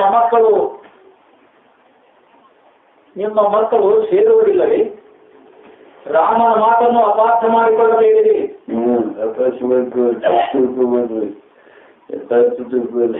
ರಾಮನು ಹೇಳುವುದಿಷ್ಟೇ, ನಿಮ್ಮ ಕುಟುಂಬ ಸಂಬಂಧಗಳು ನಿಮ್ಮ ಅಭ್ಯುದಯವನ್ನು ಹಿಮ್ಮೆಟ್ಟಿಸುವುದಕ್ಕೆ ಅವಕಾಶ ಕೊಡಬೇಡಿರಿ. ಅವು ನಿಮ್ಮ ಅಧ್ಯಾತ್ಮ ಮಾರ್ಗದಲ್ಲಿ ಜನರು ತೊಡರುಗಳಾಗದಿರಲಿ. ಪರಮಾರ್ಥ ಪದದಲ್ಲಿ ಮುಂದುವರಿಯುವುದಕ್ಕೆ ಕುಟುಂಬ ಸಂಬಂಧಗಳು ನಿಮಗೆ ಅಡ್ಡಿಯಾಗದಿರಲಿ. ನೋಡಿ, ಈ ಸಂಬಂಧಗಳೆಲ್ಲ, ಈ ಹೆಂಡತಿ, ಈ ಮಕ್ಕಳು, ಅಜ್ಜಿ, ಇವರೆಲ್ಲ ನಿಮ್ಮ ನಿಜವಾದ ಗಂಟರು, ನೆರೆಯವರೂ ಅಲ್ಲ. ನಿಮ್ಮ ನಾಣಿಯು ನಿಮ್ಮನ್ನು ಒಂದು ನಿಮಿಷವೂ ಬಿಡದಂತೆ ಹಗಲಿರಲು ಜೊತೆಯಲ್ಲಿರಬಹುದು. ಅಜ್ಞರ ದೃಷ್ಟಿಯಿಂದ ಅದು ನಿಮ್ಮ ನಿರಂತರ ಸಂಗಾತಿಯೂ ಇರಬಹುದು.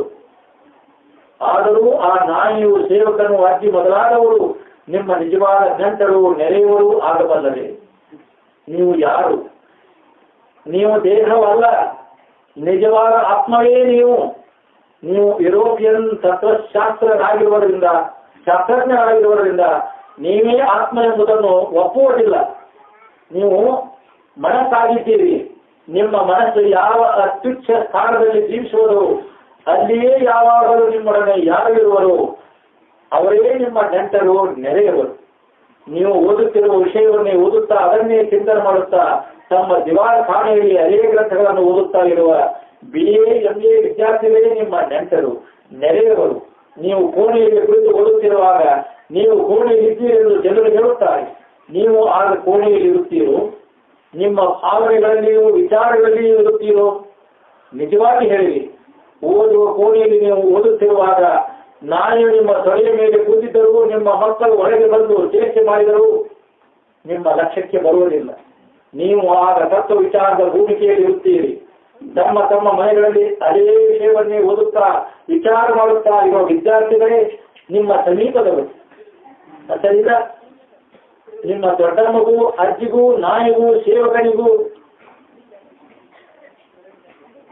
ಸಹಾಯ ಮಾಡುವುದಕ್ಕಿಂತ ಹೆಚ್ಚಾಗಿ ನಿಮ್ಮ ನಿಜವಾದ ಸಹವಾಸಿಗಳಾದ ವಿದ್ಯಾರ್ಥಿಗಳಿಗೆ ಸಹಾಯ ಮಾಡಬಹುದು.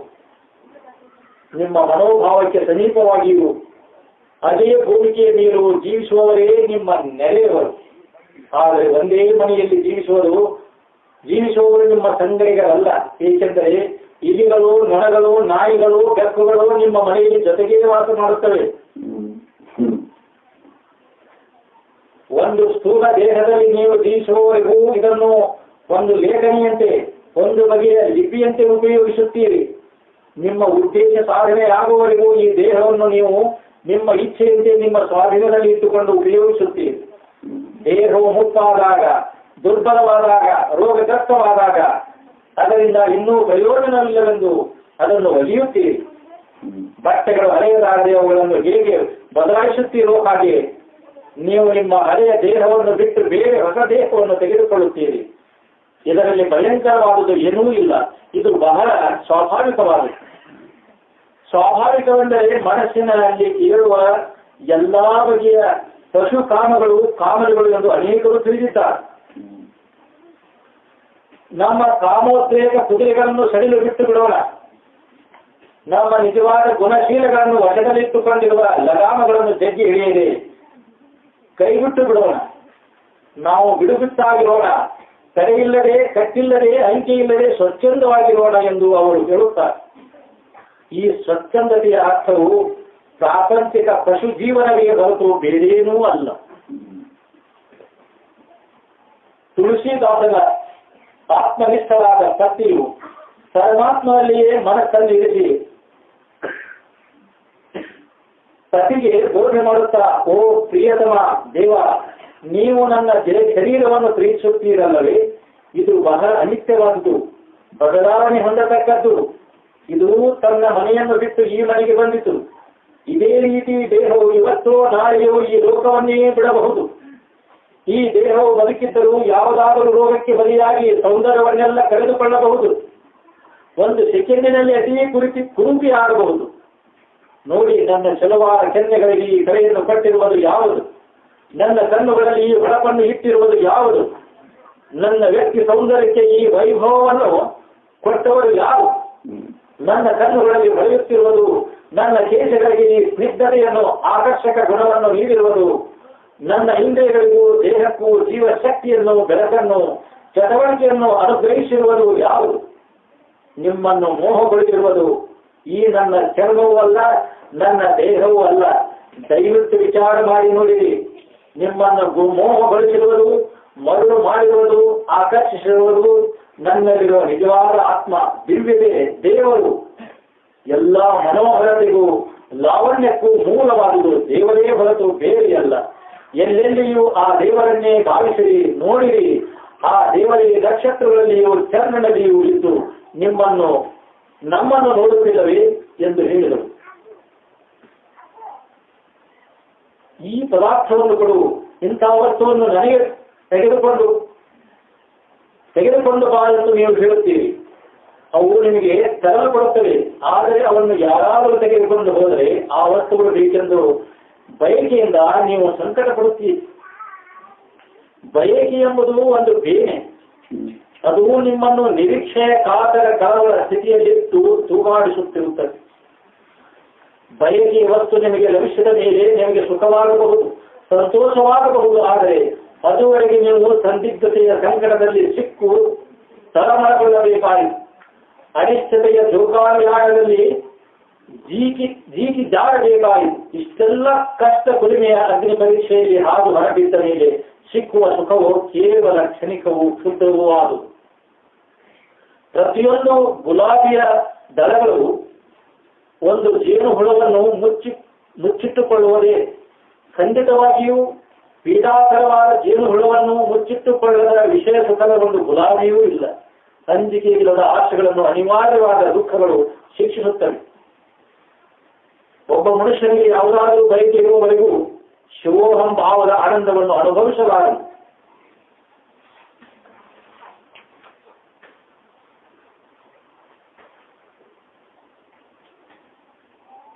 ಯಾವುದೊಂದು ವಸ್ತುವನ್ನು ಸತ್ಯವನ್ನು ತಿಳಿದರೂ ನಂಬಿದರೂ ಆ ವಸ್ತು ಅವರಿಗೆ ದ್ರೋಹ ಮಾಡುವುದು, ಅವನನ್ನು ಕೈ ಬಿಡುವುದು ಅದು ಖಂಡಿತ ಪರಪರಿಹಾರ್ಯ. ಈ ವಿಶ್ವ ನಿಯಮವು ಗುರುತ್ವಾಕರ್ಷಣ ನಿಯಮಕ್ಕಿಂತಲೂ ಪ್ರಬಲವೂ ಕಠೋರವೂ ಆಗುವುದು.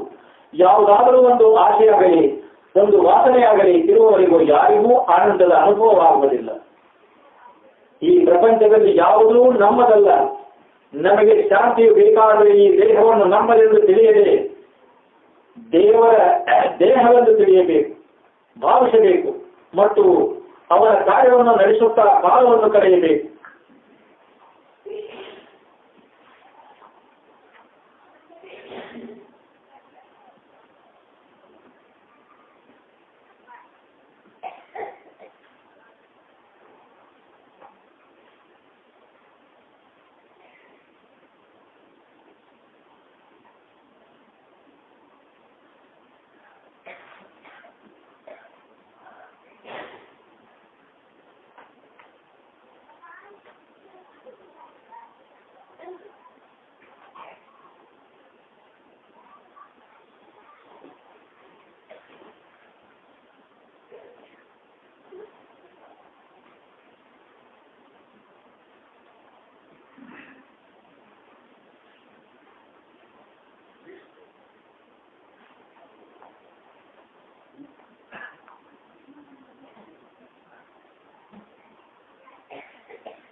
ಮನುಷ್ಯನು ದೇವರೇ ಆದರೆ ಅವನು ತನ್ನ ನಿಜಸ್ವರೂಪವನ್ನು ಏಕೆ ಮರೆಯಬೇಕು?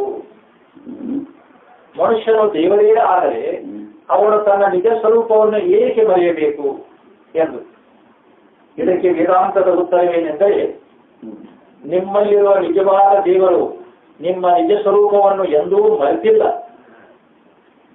ನಿಮ್ಮಲ್ಲಿರುವ ನಿಜವಾದ ದೇವರು ತನ್ನ ನಿಜವನ್ನು ತಾನು ಮರೆತಿದ್ದರೆ ಅವನು ಎಲ್ಲಾ ಕಾಲಗಳಲ್ಲಿಯೂ ಈ ವಿಶ್ವವನ್ನು ನಿಯಂತ್ರಿಸುತ್ತಲೂ ಆಡಳಿತ ನಡೆಸುತ್ತಲೂ ಆಳುತ್ತಲೂ ಇರುತ್ತಿರಲಿಲ್ಲ. ನಿಜವಾದ ದೇವರು ಎಂದೂ ಮರೆತೇ ಇಲ್ಲ. ಹಾಗಾದರೆ ಮರೆತಿರುವವನು ಯಾರು? ಯಾರೂ ಮರೆತಿಲ್ಲ. ಇದೆಲ್ಲ ಒಂದು ಕನಸಿನಂತಿದೆ. ಕನಸಿನಲ್ಲಿ ನೀವು ಬೇರೆ ಬೇರೆ ವಸ್ತುಗಳನ್ನು ಕಾಣುವಾಗ ಅವನ್ನು ನೋಡುತ್ತಿರುವವರು ನಿಜವಾದ ನೀವಲ್ಲ. ಕನಸಿನಲ್ಲಿರುವ ವಿಷಯೇ ಜ್ಞಾತುವೇ ಕನಸಿನ ದೃಶ್ಯ ವಿಷಯಗಳನ್ನು ನೋಡುತ್ತಿದ್ದಾನೆ. ಕನಸಿನಲ್ಲಿ ದೃಷ್ಟನೂ ದೃಶ್ಯವೂ ಜ್ಞಾತುವು ಜ್ಞೇಯವು ಒಟ್ಟಿಗೆ ತೋರಿಕೊಳ್ಳುತ್ತವೆ. ಕನಸಿನಲ್ಲಿ ದೃಷ್ಟಾನೇ ದೃಶ್ಯವಾದ ನದಿಗಳನ್ನು ಪರ್ವತಗಳನ್ನು ಅರಣ್ಯಗಳನ್ನು ನೋಡುತ್ತಾ ಸಂಚರಿಸುತ್ತಾ ವಾಸ ಮಾಡುತ್ತಾ ಸುಖ ದುಃಖಗಳನ್ನು ಅನುಭವಿಸುತ್ತಾನೆ. ನಿಜವಾದ ಆತ್ಮನು ಸಾಕ್ಷಿಯಾಗಿ ಎಲ್ಲಕ್ಕೂ ನಿರ್ವಿಕಾರವಾದ ಅಧಿಷ್ಠಾನವಾಗಿದ್ದಾನೆ. ಅವನ ಬೆಳಕಿನಿಂದಲೇ ಕನಸಿನ ದೃಶ್ಯಗಳ ಪ್ರಪಂಚ ವಿಲಾಸವೆಲ್ಲ ತೋರುತ್ತದೆ. ಅವನೇ ಗಾಢ ನಿದ್ರೆಯಲ್ಲಿಯೂ ಎತ್ತರದಲ್ಲಿಯೂ ಸಹ ಸರ್ವದಾ ಸಾಕ್ಷಿಯಾಗಿದ್ದಾನೆ. ಅವನೇ ನಿಜವಾದ ನೀವು.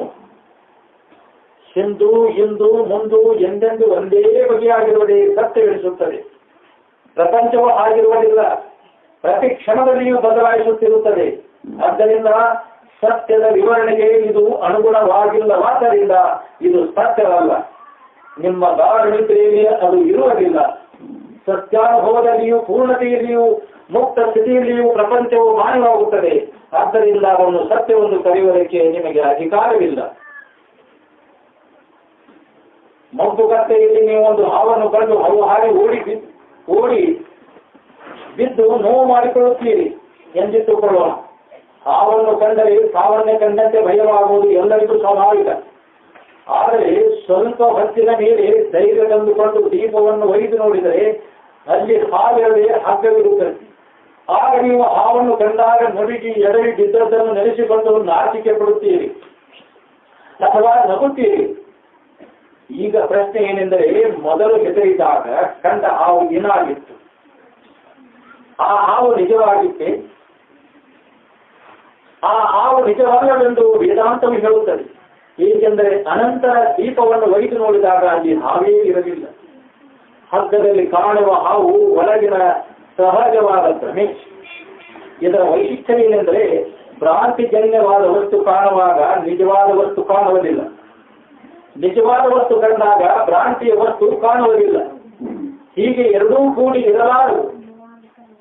ಭ್ರಮೆ ಹಾವು ಕಂಡಾಗ ನಿಜವಾದ ಹಗ್ಗವು ಕಾಣುವುದಿಲ್ಲ, ನಿಜವಾದ ಹಗ್ಗವು ಕಂಡಾಗ ಹಾವು ಕಾಣುವುದಿಲ್ಲ. ನಿಜವಾದ ಹಗ್ಗವನ್ನು ಭ್ರಾಂತಿಯ ಹಾವನ್ನು ಒಟ್ಟಿಗೆ ಕಾಣುವುದು ಸಾಧ್ಯವಿಲ್ಲ. ಹಗ್ಗವಿದ್ದಾಗ ಹಾವಿಲ್ಲ, ಹಾವಿದ್ದಾಗ ಹಗ್ಗವಿರುವುದಿಲ್ಲ. ಯಾವುದಾದರೂ ಒಂದು ಹೋಗಬೇಕು, ಇನ್ನೊಂದು ಇರಬೇಕು. ಆದರೆ ಹೊರಗಿನ ಭ್ರಮೆಯಲ್ಲಿ ಎರಡೂ ಕೂಡಿರುತ್ತವೆ. ಹೊರಗೆ ಬಿಂಬವು ಕನ್ನಡಿಯಲ್ಲಿ ಪ್ರತಿಬಿಂಬವೂ ಕೂಡಿರುವಂತೆ ನಿಜವೂ ಭ್ರಮೆಯೂ ಏಕಕಾಲದಲ್ಲಿ ಕಾಣಿಸಿಕೊಳ್ಳುತ್ತವೆ.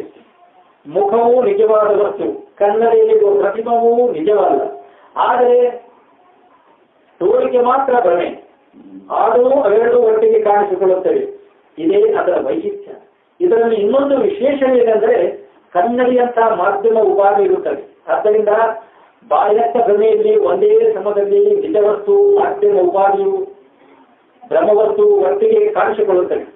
ನಿಜವಾದ ಅಂತಸ್ಥ ಭ್ರಮೆಯಲ್ಲಿ ಒಂದು ಸಮಯದಲ್ಲಿ ಒಂದೇ ವಸ್ತು ಕಾಣಿಸಿಕೊಳ್ಳುತ್ತದೆ. ನಾಮ ರೂಪಾದಿಗಳೇ ನಿಜವಲ್ಲ. ಅವುಗಳ ತೋರಿಕೆಯು ಕೇವಲ ಭ್ರಮೆ. ಇವು ಹಗ್ಗದಲ್ಲಿ ತೋರಿದ ಹಾವಿನಂತಿವೆ. ಅವುಗಳಿಂದ ಆಚೆಗೆ ಹೋಗಿರಿ. ಎಲ್ಲ ಶಬ್ದಗಳನ್ನು, ಭಾವನೆಗಳನ್ನು ಮೀರಿದ ಸ್ಥಿತಿಯನ್ನು ಕಳೆಯುತ್ತೀರಿ. ಒಳ್ಳೆಯವರು ಕೆಟ್ಟವರು ಎನ್ನಿಸಿಕೊಳ್ಳುವ ಮಿತ್ರ ಶತ್ರುಗಳಲ್ಲಿಯೂ ಇರುವುದು ಒಂದೇ ಚೈತನ್ಯವು. ಇಂಗಾಲವೇ ಇದ್ದಲಾಗಿಯೂ ವಜ್ರವಾಗಿಯೂ ತೋರುವಂತೆ ಒಂದು ದೇವತ್ವವೇ ಶತ್ರುಗಳಾಗಿಯೂ ಮಿತ್ರವಾಗಿಯೂ ತೋರುತ್ತವೆ. ಭೇದಗಳು ತೋರುವುದೆಲ್ಲ ಬರೀ ನಾಮರೂಪಗಳಲ್ಲಿಯೇ ಹೊರತು ಬೇರೆಲ್ಲಿಯೂ ಇಲ್ಲ. ಆಸೆಗಳೆಲ್ಲ ಈಡೇರಲೇಬೇಕೆಂದೇನು? ನಿಮ್ಮ ನಿಜ ಸ್ವಭಾವವು, ನಿಮ್ಮ ನಿಜವಾದ ಆತ್ಮನು ಅಮರವಾದುದು. ರಾಮನು ಅಮೃತವಾದ ದೇವರು. ನಿಮ್ಮ ಆಸೆಗಳು, ಮನಸ್ಸು, ದೇಹವು ಸತ್ಯವೆಂಬ ಸಾಗರದಲ್ಲಿ ಅಲೆಗಳು, ಸುಳಿಗಳು ಮಾತ್ರ ಆಗಿವೆ. ಆ ಸಾಗರದ ಅನಂತತೆಯ ನೀರಿನಲ್ಲಿ ದೇಹೇಂದ್ರಿಯಗಳು, ಮನಸ್ಸು, ಅದರ ಕಾಮನೆಗಳು ಬರೀ ತೆರೆಗಳು, ನೊರೆಗಳು ಆಗಿರುವುದರಿಂದ ಆ ನೀರಿನ ಸ್ವಭಾವವೇ ತೆರೆ ನೊರೆಗಳ ಸ್ವಭಾವವೂ ಆಗಿದೆ. ಈ ಪ್ರಪಂಚವು ನಿಜವಾದ ದೇವರ ದೇವತ್ವದ ಆತ್ಮನ ಉಸಿರೇ ಆಗಿದೆ. ಜಗತ್ತು ನನ್ನ ಉಸಿರು. ಕಣ್ಣು ಮಿಡಿಸುವುದರಲ್ಲಿ ನಾನು ಪ್ರಪಂಚವನ್ನು ಸೃಷ್ಟಿ ಮಾಡುತ್ತೇನೆ. ನೀವು ಕಣ್ಣು ಮಿಡಿಸಿರುವಷ್ಟು ವರ್ಷದಲ್ಲಿ ಒಂದು ಕ್ಷಣದಲ್ಲಿ ಪ್ರಪಂಚವು ಸೃಷ್ಟಿಯಾಗುತ್ತದೆ. ನಾನೇ ನೀವು, ನೀವೇ ನಾನು. ನಿಮ್ಮ ದೇಹವನ್ನು ಕಾರಾಗೃಹದಲ್ಲಿ ಹಾಕಿರಿ, ಅಥವಾ ಅದನ್ನು ಒಂದು ನದಿ ಪ್ರವಾಹದಲ್ಲಿ ಕಚ್ಚಿಕೊಂಡು ಹೋಗಲಿ. ಅದು ಒಂದು ನದಿ ಪ್ರವಾಹದಲ್ಲಿ ಕಚ್ಚಿಕೊಂಡು ಹೋಗುತ್ತಿರಲಿ, ಅಥವಾ ಯಾರ ಕಾಲ ಕೆಳಗಾದರೂ ತುಳಿಯಲ್ಪಡುತ್ತಿರಲಿ. ನಾನು ದೇಹವಲ್ಲ, ಸಂದರ್ಭ ಸನ್ನಿವೇಶಗಳ ಪ್ರಭುವೇ ನಾನು, ಎಲ್ಲಾ ಬಗೆಯ ಅದೃಷ್ಟಗಳ ಪ್ರಭುವೇ ನಾನು ಎಂಬ ಸತ್ಯವು ನಿಮಗೆ ನೆನಪಿರಲಿ. ಇದನ್ನೇ ತೀವ್ರವಾಗಿ ಭಾವಿಸುತ್ತೀರಿ. ನಿಮ್ಮ ಸ್ನೇಹಿತರನ್ನು ನೀವೇ ಮಾಡಿಕೊಳ್ಳುತ್ತೀರಿ. ನಿಮ್ಮ ಸ್ನೇಹಿತರನ್ನು ನೀವು ತಿಳಿದಿರುವವರು ನಿಮ್ಮ ಸುತ್ತಲಿರುವುದಕ್ಕೆ ನಿಮ್ಮ ಆಸೆಗಳೇ ಕಾರಣ. ನಿಮ್ಮ ಶತ್ರುಗಳೆಂದು ತಿಳಿದಿರುವವರನ್ನು ನಿಮ್ಮ ಇಚ್ಛೆಗಳೇ ನಿಮ್ಮ ಸುತ್ತಲಿರಿವೆ. ಓ ಶತ್ರುಗಳೇ, ನಿಮ್ಮನ್ನು ಮಾಡಿದವರು ನಾನೇ. ಓ ಮಿತ್ರರೇ, ನೀವೂ ನನ್ನ ಸೃಷ್ಟಿ. ಈ ಸತ್ಯವನ್ನು ಅರಿತು ಭಾವಿಸುತ್ತಿದ್ದರೆ ನೀವೆಷ್ಟು ಸುಖಿಗಳಾಗುತ್ತೀರಿ. ನಿಮ್ಮ ಕನಸುಗಳಲ್ಲಿ ನೀವು ವಿಷಯ ಮತ್ತು ವಿಷಯಿ ಎನ್ನುವ ಎರಡು ಬಗೆಯ ಪ್ರಕೃತಿ ವಿಲಾಸಗಳನ್ನು ಕಾಣುತ್ತೀರಿ. ನೀವು ಕನಸಿನಲ್ಲಿ ಕಾಣುವ ನಿಮ್ಮ ಸುತ್ತಲಿರುವ ನದಿಗಳು, ಪರ್ವತಗಳು, ಅರಣ್ಯಗಳು ನೀವೇ ಮೊದಲಾದವು ವಿಷಯ. ಇವೇ ಮೊದಲಾದವು ವಿಷಯ. ಕನಸನ್ನು ನೋಡುತ್ತಿರುವ, ಕನಸಿನಲ್ಲಿ ಇರುವ ಪ್ರವಾಸಿಕರು, ಯಾತ್ರಿಕನೂ ಆದ ನೀವೇ ವಿಷಯ. ನಿಮ್ಮ ಕನಸಿನಲ್ಲಿರುವ ಅನೇಕ ವಸ್ತುಗಳಲ್ಲಿ ನಾನು ಎನ್ನುವುದು ಇದೆ. ನನ್ನಿಂದ ಬೇರೆಯಾದ ವಸ್ತುಗಳೂ ಇವೆ. ನಾನು ಎನ್ನುವುದೇ ವಿಷಯ ನಾಲ್ಕು. ನಾನಲ್ಲದ ಬೇರೆ ಎಲ್ಲಾ ವಸ್ತುಗಳು ವಿಷಯ ಎನಿಸಿಕೊಳ್ಳುತ್ತವೆ. ನಿಮ್ಮ ಕನಸುಗಳಲ್ಲಿ ಸಾಮಾನ್ಯವಾಗಿ ಈ ವಿಭಾಗವಿರುತ್ತದೆ. ವೇದಾಂತವು ಹೇಳುವುದೇನೆಂದರೆ ವಿಷಯ ಮತ್ತು ವಿಷಯ ಈ ಎರಡೂ ನಿಮ್ಮ ಸೃಷ್ಟಿ. ನಿಜವಾದ ಆತ್ಮದ ಸೃಷ್ಟಿ, ಎತ್ತರದ ಜೀವನ ಸೃಷ್ಟಿ. ನಿಘಂಟುಕಾರನಾದ ಡಾಕ್ಟರ್ ಜಾನ್ಸನ್ನನು ಭಾಷಣಕಾರರಲ್ಲಿ ರಾಜೆನಿಸಿಕೊಂಡಿದ್ದನು. ಅವನು ವಾಗ್ವಾದದಲ್ಲಿ ಎಂದೂ ಸೋಲನ್ನು ಸಹಿಸುತ್ತಿರಲಿಲ್ಲ. ಎದುರಾಳಿ ಉತ್ತರ ಕೊಡಲಾಗದ ಕೊನೆಯ ಮಾತು ಯಾವಾಗಲೂ ಅವನದೇ ಆಗುತ್ತಿತ್ತು. ಅವನು ಉಡಾಯಿಸಿದ ಪಿಸ್ತೂಲಿನ ಗುರಿಯು ಒಂದು ವೇಳೆ ತಪ್ಪಿದರೆ ಎದುರಾಳಿಯನ್ನು ಅದರ ಬುಡದಿಂದಲಾದರೂ ಹೊಡೆದು ಕೇಳುತ್ತಾರೆ ಎಂದು ಜನ ಹೇಳುತ್ತಿದ್ದರು. ಮಾತಿನಲ್ಲಿ ಯಾರು ತಾನೇ ಜಯಿಸಬೇಕೆಂಬುದು ಅವನ ಹಠ. ವಾದದಲ್ಲಿ ಯಾವನಾದರೂ ಅವನಿಗಿಂತಲೂ ಎಂದಾದರೂ ಪ್ರಬಲನಾದರೆ ಅವನು ಪುಣ್ಯಾಕಾಶಗಳನ್ನು ಒಂದು ಮಾಡಿ ಆದರೂ ತನ್ನ ಎದುರಾಗೆ ಸೇರು ತೀರಿಸಿಕೊಳ್ಳುತ್ತಿದ್ದನು. ಒಮ್ಮೆ ಜಾನ್ಸನ್ನನಿಗೆ ಒಂದು ಕನಸಾಯಿತು. ಅದರಲ್ಲಿ ಮಹಾವಾಗ್ಮಿಯಾದ ಎಡ್ಮಂಡ್ ಬರ್ಗನು ಬಂದು ವಾದದಲ್ಲಿ ಅವನನ್ನು ಸೋಲಿಸಿಬಿಟ್ಟನು. ಜಾನ್ಸನ್ ಸ್ವಭಾವದ ಒಬ್ಬ ವ್ಯಕ್ತಿಗೆ ಆ ಸ್ವಪ್ನವು ಭಯಂಕರ ಸ್ವಪ್ನವೇ ಆಗಿತ್ತು. ಅವರ ಕನಸಿನಲ್ಲಿ ಆ ಸೋಲಿನಿಂದ ಬೆಚ್ಚಿಬಿದ್ದನು. ಇದರಿಂದ ಅವರಿಗೆ ಎಚ್ಚರವಾಯಿತು. ಆದರೂ ಅವನು ಕಳವಳಗೊಂಡ ಸ್ಥಿತಿಯಲ್ಲಿದ್ದನು. ಏನು ಮಾಡಿದರೂ ಪುನಃ ಅವನಿಗೆ ನಿದ್ದೆ ಬರಲಿಲ್ಲ.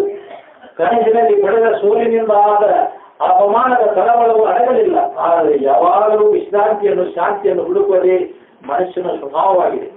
ಅದು ಯಾವ ಕಾರಣದಿಂದಾದರೂ ಸ್ವೇಚ್ಛತೆಯನ್ನು ಪಡೆದುಕೊಂಡ ಕೂಡಲೇ ಪುನಃ ಸ್ವೇಚ್ಛತೆಯನ್ನು ಪಡೆಯುವುದಕ್ಕಾಗಿಯೇ ಅದು ಹಂಬಲಿಸುತ್ತದೆ. ಇದಕ್ಕೆ ಕಾರಣವೇನೆಂದರೆ ನಿಜವಾದ ಶಾಂತಿ ಅದರ ಸೌ ಅದರ ಮೂಲ ಸ್ವಭಾವ. ಅದು ತನ್ನ ಮೂಲ ಸ್ವಭಾವವನ್ನು ಪಡೆಯಲೇಬೇಕು. ಜಾನ್ಸನ್ನ ಮನಸ್ಸು ಶಾಂತಿ ಪಡೆಯುವುದಕ್ಕಾಗಿ ತಡಪಡಿಸುತ್ತಿತ್ತು. ಹೀಗಾದರೂ ಶಾಂತವಾಗಬೇಕೆಂದು ಅದು ಹಂಬಲಿಸುತ್ತಾ ಹುಡುಕುತ್ತಾ ಇತ್ತು. ಅವನು ಹೀಗೆ ಸಮಾಧಾನ ಮಾಡಿಕೊಳ್ಳುತ್ತಿದ್ದನು. ನಾನು ಎಡ್ಮಂಡ್ ಬರ್ಗನ ಹತ್ತಿರ ಹೋಗಿ ಪುನಃ ವಾದ ಮಾಡುತ್ತೇನೆ. ಬರ್ಗ್ ಎಲ್ಲಿ ನನ್ನನ್ನು ಸೋಲಿಸಿದ ನಿನ್ನ ವಾದವೇನು? ಇನ್ನೊಮ್ಮೆ ಹೇಳು. ಈಗ ಸರಿಯಾಗಿ ಉತ್ತರ ಕೊಡುತ್ತೇನೆ. ನನ್ನ ಆಕ್ಷೇಪಕ್ಕೆ ನೀನು ಉತ್ತರ ಕೊಡು, ನೋಡೋಣ ಎನ್ನುತ್ತೇನೆ. ನನ್ನ ಕನಸಿನಲ್ಲಿ ಕಂಡ ಬರ್ಕ್ ಎಚ್ಚರದ ಬರ್ಕ್ ಹೀಗಾಗಬಲ್ಲ. ಎಚ್ಚರದ ಬರ್ಕನಿಗೆ ಕನಸಿನ ಬರ್ಕನ ವಿಚಾರವು ವಾದವು ಹೇಗೆ ಗೊತ್ತಾಗಬೇಕು? ನನ್ನ ನಿದ್ರೆಯಲ್ಲಿ ಅವನು ಪ್ರಯೋಗಿಸಿದ ಪ್ರಬಲತರ ಯುಕ್ತಿಗಳೇನು ಎನ್ನುವುದು, ನನ್ನ ಸೋಲಿಗೆ ಕಾರಣವಾದ ನನ್ನ ದುರ್ಬಲ ಯುಕ್ತಿಗಳೇನು ಎನ್ನುವುದು ಎರಡೂ ನನಗೆ ಗೊತ್ತಿದೆ. ಜಯ ಪಡೆದ ಪಕ್ಷವಾದವೂ ನನಗೆ ಗೊತ್ತಿದೆ, ಅಪಜಯ ಹೊಂದಿದ ಪಕ್ಷದ ವಾದವೂ ನನಗೇ ತಿಳಿದಿದೆ. ಪಾಪ ಆ ನಿಜವಾದ ಬರ್ಕನಿಗೆ ಇದು ಯಾವುದೂ ತಿಳಿಯದು. ಹೀಗೆ ಎರಡೂ ಪಕ್ಷಗಳ ವಾದಗಳನ್ನು ತನ್ನ ಮಿದುಳೇ ಒದಗಿಸಿದೆ, ಕಲ್ಪಿಸಿದೆ ಎಂದು ಕಡೆ ಜಯಶಾಲಿಯಾದ ಎಡ್ಮಂಡ್ ಬರ್ಕನಾಗಿಯೂ ಇನ್ನೊಂದು ಕಡೆ ಪರಾಜಿತನಾದ ಜಾನ್ಸನ್ ಆಗಿಯೂ ನನಗೆ ನಾನೇ ಈ ಎರಡು ರೂಪದಿಂದಲೂ ತೋರಿದೆ. ಆದ್ದರಿಂದ ನಾನು ಬೇರೆಯವರಿಂದ ಸೋಲಲಿಲ್ಲ. ಹೀಗೆ ನಿಜವಾದ ವಿಚಾರವು ಬೆಳೆದ ಕೂಡಲೇ ಜಾನ್ಸನ್ನನಿಗೆ ತನ್ನ ಭ್ರಾಂತಿಗಾಗಿ ನಗು ಬಂತು. ಮನಸ್ಸು ನಾಟಿ ಶಾಂತವಾಯಿತು.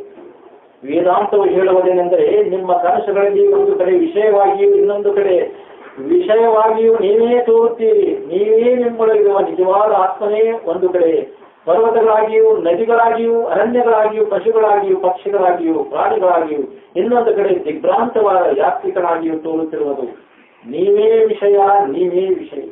ಹಾಗಾದರೆ ಈ ಎತ್ತರದ ಪ್ರಪಂಚದ ವಿಚಾರವೇನು? ನೀವಿದನ್ನು ಎಷ್ಟು ಸತ್ಯವೆಂದು ತಿಳಿದಿದ್ದೀರಿ? ಇಷ್ಟು ಘನವಾಗಿಯೂ ಸ್ಥೂಲವಾಗಿಯೂ ದೃಢವಾಗಿಯೂ ಕಠೋರ ಸತ್ಯವಾಗಿ ಕಾಣುತ್ತಿರುವ ಈ ನಿಮ್ಮ ಎತ್ತರದ ಪ್ರಪಂಚವೂ ಸಹ ನಿಮ್ಮ ಕನಸಿಗಿಂತ ಬೇರೆ ಜಾತಿಯದಲ್ಲವೆಂದು, ಇದು ನಿಜವಲ್ಲವೆಂದು ವೇದಾಂತವು ಸ್ಪಷ್ಟವಾಗಿ ತೋರಿಸಿಕೊಡುತ್ತದೆ. ಎರಡಕ್ಕೂ ಪರಿಮಾಣ ಅಂತಸ್ತುಗಳಲ್ಲಿ ತಾರತಮ್ಯವಿರಬಹುದೇ ಹೊರತು ಗುಣಲಕ್ಷಣಗಳಲ್ಲಿ ಅಲ್ಲ ಎಂದು ವೇದಾಂತವು ಹೇಳುತ್ತದೆ. ನಿಮ್ಮ ಎತ್ತರದ ಜಗತ್ತು ಒಂದು ಕನಸೇ. ಅದು ಘನೀಭೂತವಾದ ಕನಸು. ಘನವಾಗಿ ತೋರುವ ಈ ನಿಮ್ಮ ಎತ್ತರದ ಜಗತ್ತಿನಲ್ಲಿ ಸಹ ವಿಷಯ ಮತ್ತು ವಿಷಯ ಕೂಡ ನಿಜವಾದ ಆತ್ಮನ ಸೃಷ್ಟಿಯೇ ಹೊರತು ಬೇರೆ ಅಲ್ಲ, ಹೆಚ್ಚೇನೂ ಅಲ್ಲ. ಒಂದು ಕಡೆ ಈ ನಗರಗಳು, ಪಟ್ಟಣಗಳು, ನದಿಗಳು, ಪರ್ವತಗಳು ಆಗಿ ಇನ್ನೊಂದು ಕಡೆ ಪ್ರಪಂಚದಲ್ಲಿ ದಿಕ್ಕಿಲ್ಲದೆ ನಿರ್ಗತಿಕನಾಗಿ ಪರಿಭ್ರಮಿಸುತ್ತಿರುವ ಪ್ರವಾಸಿಯಾಗಿ ಯಾತ್ರಿಕನಾಗಿ ತೋರುತ್ತಿರುವವನು ನಿಮ್ಮ ನಿಜವಾದ ಆತ್ಮನೇ. ನಿಮ್ಮ ಎತ್ತರದಲ್ಲಿ ಸಹ ವಿಷಯಿಯಾಗಿ ತೋರುತ್ತಿರುವುದು ವಿಷಯವೇ, ವಿಷಯವಾಗಿ ತೋರುತ್ತಿರುವುದು ವಿಷಯವೇ ಆಗಿದೆ. ಈಗ ನೀವು ಕನಸು ಕಾಣುತ್ತೀರಿ ಎಂದು ಇಟ್ಟುಕೊಳ್ಳೋಣ. ನಿಮ್ಮ ಕಾಣುತ್ತದೆ. ಆದರೆ ನಿಜವಾಗಿ ನೀವು ಮಲಗಿ ನಿದ್ರಿಸುತ್ತಿರುವುದು ಬೆಂಗಳೂರಿನಲ್ಲಿ. ನಿಮ್ಮ ಕನಸಿನಲ್ಲಿ ಕಾಣುತ್ತಿದ್ದ ಮದ್ರಾಸು, ಅಲ್ಲಿಯ ಸಮುದ್ರ ಮೊದಲಾದ ದೃಶ್ಯಗಳೆಲ್ಲ ಏನಾಗಿದ್ದವು? ಅವುಗಳೆಲ್ಲ ವಿಷಯವಾಗಿದ್ದವು. ಮದ್ರಾಸಿನಲ್ಲಿದ್ದ ನೀವು ವಿಷಯ ಆಗಿದ್ದೀರಿ. ಕೆಲವು ಸಮಯ ನಿಮ್ಮ ನಿದ್ರೆ ಜೋಡಿ ನಿದ್ರೆಯಾಗುತ್ತದೆ. ಅಂದ್ರೆ ನಾವು ನಿದ್ರೆಯಲ್ಲಿ ನಿದ್ರೆ ಮಾಡುತ್ತೇವೆ. ಇದು ಚಕ್ರ ಬಡ್ಡಿಯಂತೆ. ಹಾಗೆ ನಮ್ಮ ಮೊದಲಿನ ಕನಸಿನಲ್ಲಿ ಮತ್ತೊಂದು ಕನಸನ್ನು ಕಾಣಬಹುದು. ಇದೇ ಜೋಡಿ ಕನಸು. ಇದು ಹೀಗೆ ಬೆಂಗಳೂರಿನಲ್ಲಿ ಮಲಗಿ ನಿದ್ರಿಸುತ್ತಿದ್ದ ನೀವು ಮದ್ರಾಸಿನಲ್ಲಿರುವಂತೆ ಕನಸು ಕಾಣುತ್ತಿರುವಾಗ ಮದ್ರಾಸಿನಲ್ಲಿಯೇ ನೀವು ಪುನಃ ಮಲಗಿ ನಿದ್ರಿಸುತ್ತಾ ಮತ್ತೊಂದು ಕನಸನ್ನು ಕಾಣುತ್ತಿರುವಂತೆ ಅನುಭವವಾಗಬಹುದು. ಇದೇ ನಿದ್ರೆಯಲ್ಲಿಯೇ ನಿದ್ರೆ ಜೋಡಿ ನಿದ್ರೆ ಹಾಗೂ ಕನಸಿನಲ್ಲಿ ಕನಸು, ಜೋಡಿ ಕನಸು.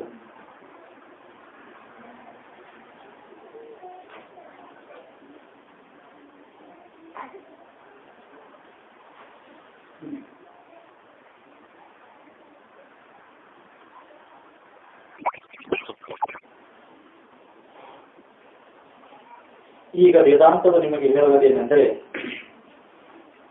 ಈ ಭವಚಕ್ರದಿಂದ ಬಿಡುಗಡೆ ಹೊಂದಿರುವ ಮುಕ್ತಾತ್ಮನು ವಿಷಯವನ್ನು ತನ್ನಲ್ಲಿಯೇ ಕಾಣುತ್ತಾನೆ.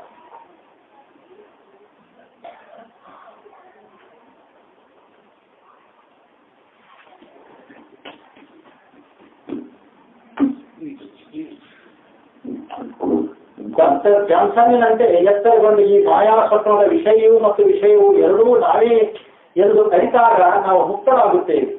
ಈ ಪ್ರಪಂಚವು ನನ್ನ ಶರೀರ, ಯಾರು ಈ ವಿಶ್ವವೇ ನನ್ನ ಶರೀರ ಎನ್ನಬಲ್ಲನು ಅವನೇ ಜನನ ಮರಣಗಳಿಂದ ಬಿಡುಗಡೆ ಹೊಂದುತ್ತಾನೆ. ಅವನು ಎಲ್ಲಿಗೆ ಹೋಗಬೇಕು, ಎಲ್ಲಿಗೆ ಬರಬೇಕು, ಮೊದಲೇ ಅವನು ತುಂಬದಿರುವ ಸ್ಥಳವೇ ದೇಶವೇ ಇಲ್ಲ. ಅವನು ಅನಂತವಾದ ಕಾಲ ದೇಶಗಳನ್ನು ಮೀರಿದ ಅನಂತ. ಅವನು ಬರುವುದೆಲ್ಲಿ, ಹೋಗುವುದೆಲ್ಲಿ, ಇಡೀ ವಿಶ್ವವೇ ಅವನೊಳಗಿದೆ. ಅವನು ಜನನ ಮರಣಗಳಿಂದ ಬಿಡುಗಡೆ ಹೊಂದಿದ ಮಹಾಪ್ರಭುಗಳ ಪ್ರಭು ಪರಮೇಶ್ವರ. ಇಂಥ ಪರಮಾನುಭವವನ್ನು ಪಡೆದು ಇನ್ನೊಂದು ಪುನರ್ಜನ್ಮಕ್ಕೆ ವಶವಾಗದೆ ಪರಮಾತ್ಮ ಜ್ಞಾನದಲ್ಲಿ ಪೂರ್ಣ ಸುಖವನ್ನು, ಪೂರ್ಣಾನಂದವನ್ನು ಸವಿದು ಮುಕ್ತರಾಗಬೇಕೆಂಬ ಒಂದೇ ಬಯಕೆಯ ಅಮೃತವನ್ನು ಭಾರತದ ಪ್ರತಿಯೊಂದು ಶಿಶುವು ತನ್ನ ತಾಯಿಯ ಮನೆಯ ಹಾಲಿನ ಜೊತೆಗೆ ಸೇರಿಸುತ್ತದೆ. ಮಿಲ್ಟನ್ ಕವಿಯ ಜೀವನದಲ್ಲಿ ಬಹಳ ಸ್ವಾರಸ್ಯವಾದ ಒಂದು ಕಥೆ ಇದೆ.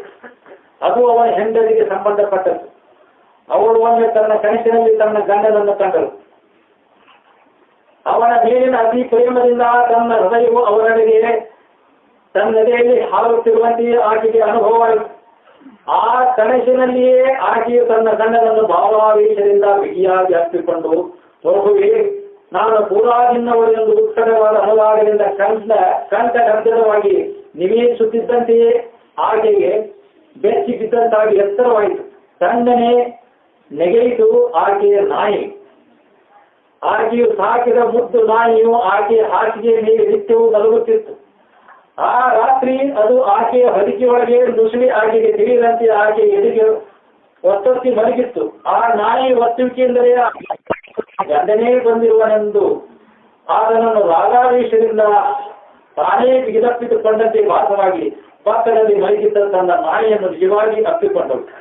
ಆಕೆಯ ಗಾಢಾಗಳನ್ನು ಅವನು ಸಹಿಸಲಾಗದೆ ಆ ನಾಯಿಯು ಗಾಬರಿಯಾಗಿ ಆಕೆಯ ತೋಳುಗಳ ಬಿಗಿತದಿಂದ ತಪ್ಪಿಸಿಕೊಂಡು ತಣ್ಣನೆ ಹಾಸಿಗೆಯನ್ನು ನೆಗೆಯುತ್ತಿದ್ದಾಗ ಆಕೆಗೆ ಎಚ್ಚರವಾಗಿತ್ತು. ಎಚ್ಚರಾದ ಮೇಲೆ ಆಕೆಯು ಸ್ವಲ್ಪ ಹೊತ್ತು ತನ್ನ ಸುಖ ಸ್ವಪ್ನವನ್ನು, ಅದಕ್ಕೆ ಕಾರಣವಾಗಿರಬಹುದಾದ ತನ್ನ ನಾಯಿಯ ಕೃತಿಯನ್ನು, ಅದರಿಂದ ಪ್ರೇರಿತವಾದ ತನ್ನ ತನು ಮನಗಳ ಪ್ರತಿಕ್ರಿಯೆಗಳನ್ನು ನೆನೆದು ಬಿದ್ದು ನಕ್ಕಿರಬೇಕು.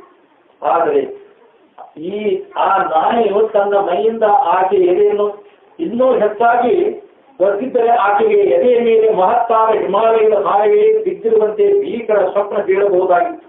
ಹಾಗಾದರೆ ನಾಯಿ ತಿಳಿಯದೆ ಹಿತಮಿತವಾಗಿ ಒತ್ತಿದ್ದರಿಂದ ಆಕೆಗೆ ಹಿತವಾದ ಸ್ವಪ್ನವೇ ಕಂಡಿರಬೇಕು. ವೇದಾಂತವು ಹೇಳುವುದೇನೆಂದರೆ, ಎಲ್ಲಿವರೆಗೆ ಅಜ್ಞಾನವೆಂಬ ನಾಯಿಯು ಅಥವಾ ಮಾಯ ಎಂಬ ನಾಯಿಯು ನಮ್ಮನ್ನು ಕೆಳಗೆ ಒತ್ತುತ್ತದೆಯೋ ಅಲ್ಲಿವರೆಗೆ ನಿಮ್ಮ ಕನಸುಗಳು ಒಳ್ಳೆಯದರಿಂದ ಕೆಟ್ಟದ್ದಕ್ಕೂ, ಕೆಟ್ಟದರಿಂದ ಒಳ್ಳೆಯದಕ್ಕೂ ಬಿಡುವಿಲ್ಲದೆ ಬದಲಾಯಿಸುತ್ತಲೇ ಇರುತ್ತವೆ. ಕೆಲವು ಸಮಯ ಪ್ರಿಯರಾದ ಗಂಡನು ಹೆಂಡತಿ ಹಿತವಾಗಿಯೂ ಮಾಲೆಯು ಪ್ರಾಣ ಹಿಂಡುವಂತೆಯೂ ನಿಮ್ಮನ್ನು ಒತ್ತುತ್ತಲೇ ಇರುತ್ತವೆ. ನೀವು ಯಾವಾಗಲೂ ಗಡಿಯಾಗುವ ಲೋಲಕದಂತೆ ನಗು ಮುಖದಿಂದ ಅಳುವಿನಿಂದ ನಗುವಿಗೂ ದೋಲಾಯಮಾನವಾಗಿ ತೂಗಾಡುತ್ತಲೇ ಇರುತ್ತೀರಿ. ಪ್ರಪಂಚವು ನಿಮ್ಮ ಹೃದಯದ ಮೇಲೆ ಭಾರವಾಗಿ ತೂಗುತ್ತಿರುವುದರಿಂದ ನಿಮಗೆ ವಿಶ್ರಾಂತಿಯೇ ಇರುವುದಿಲ್ಲ. ವೇದಾಂತ ಹೇಳುವುದೇನೆಂದರೆ, ಅಜ್ಞಾನವೆಂಬ ಈ ನಾಯಿಯನ್ನು ಹೊರಗೂಡಿಸಿ ಸರ್ವ ಸಮರ್ಥವಾದ ಭಗವಂತನೇ ನೀವೆಂಬುದನ್ನು ಅರಿತರೆ ನೀವು ಮುಕ್ತರಾಗುತ್ತೀರಿ. ನಿನ್ನೆ ರಾತ್ರಿ ಅಥವಾ ಮೊನ್ನೆ ರಾತ್ರಿ ಒಬ್ಬ ಮನುಷ್ಯ ಬಂದು ಈ ಪ್ರಶ್ನೆ ಮಾಡಿದ, ಸ್ವಾಮಿ, ನೀವೇನನ್ನು ಬೋಧಿಸುತ್ತೀರಿ? ನಿಮಗೊಂದು ಆತ್ಮವಿದೆಯೇ? ಆತ್ಮನಿದ್ದಾನೆಂದು ನೀವು ಬೋಧಿಸುತ್ತೀರಾ? ನೀವು ಆತ್ಮನನ್ನು ನಂಬುತ್ತೀರಾ ಎಂದು ಪ್ರಶ್ನಿಸಿದ. ರಾಮನವನಿಗೆ ಹೇಳಿದ್ದೇನೆಂದರೆ, ಇಲ್ಲ, ನನಗೆ ಆತ್ಮ ಇಲ್ಲ. ಇದನ್ನು ಕೇಳಿ ಅವರಿಗೆ ಆಶ್ಚರ್ಯವಾಯಿತು. ಪ್ರಿಯವೆನಿಸದಿರುವ ಮಾತುಗಳು ರಾಮನ ಬಾಯಿಂದ ಬಂದರೆ ನೀವು ದಯವಿಟ್ಟು ಅವನನ್ನು ಕ್ಷಮಿಸಬೇಕು. ರಾಮನು ವ್ಯಕ್ತಿಗಳನ್ನು ಗೌರವಿಸುವುದಕ್ಕಿಂತ ಹೆಚ್ಚಾಗಿ ಸತ್ಯವನ್ನು ಗೌರವಿಸುತ್ತಾನೆ. ಸತ್ಯವನ್ನು ಗೌರವಿಸುವುದರಲ್ಲಿ ಅವನು ನಿಮಗೆ ನಿಜವಾದ ಗೌರವವನ್ನು ಕೊಡುತ್ತಾನೆ. ಏಕೆಂದರೆ ಅವನ ಪ್ರಕಾರ ನೀವೇ ಸತ್ಯ ಸ್ವರೂಪರು. ಈ ದೇಹವು ನೀವಲ್ಲ, ಈ ವ್ಯಕ್ತಿಯು ಅಹಂಕಾರವೂ ನೀವಲ್ಲ. ಇಂತಹ ಮಾತುಗಳನ್ನು ಆಡುವುದಕ್ಕೆ ಸತ್ಯವು ಒತ್ತಾಯಗೊಳಿಸುತ್ತದೆ. ಈ ದೇಶದಲ್ಲಿ ದೇವರಿಗೆ ಸಲ್ಲಿಸುವ ಸಾಮಾನ್ಯ ಪ್ರಾರ್ಥನೆಗಳಲ್ಲಿ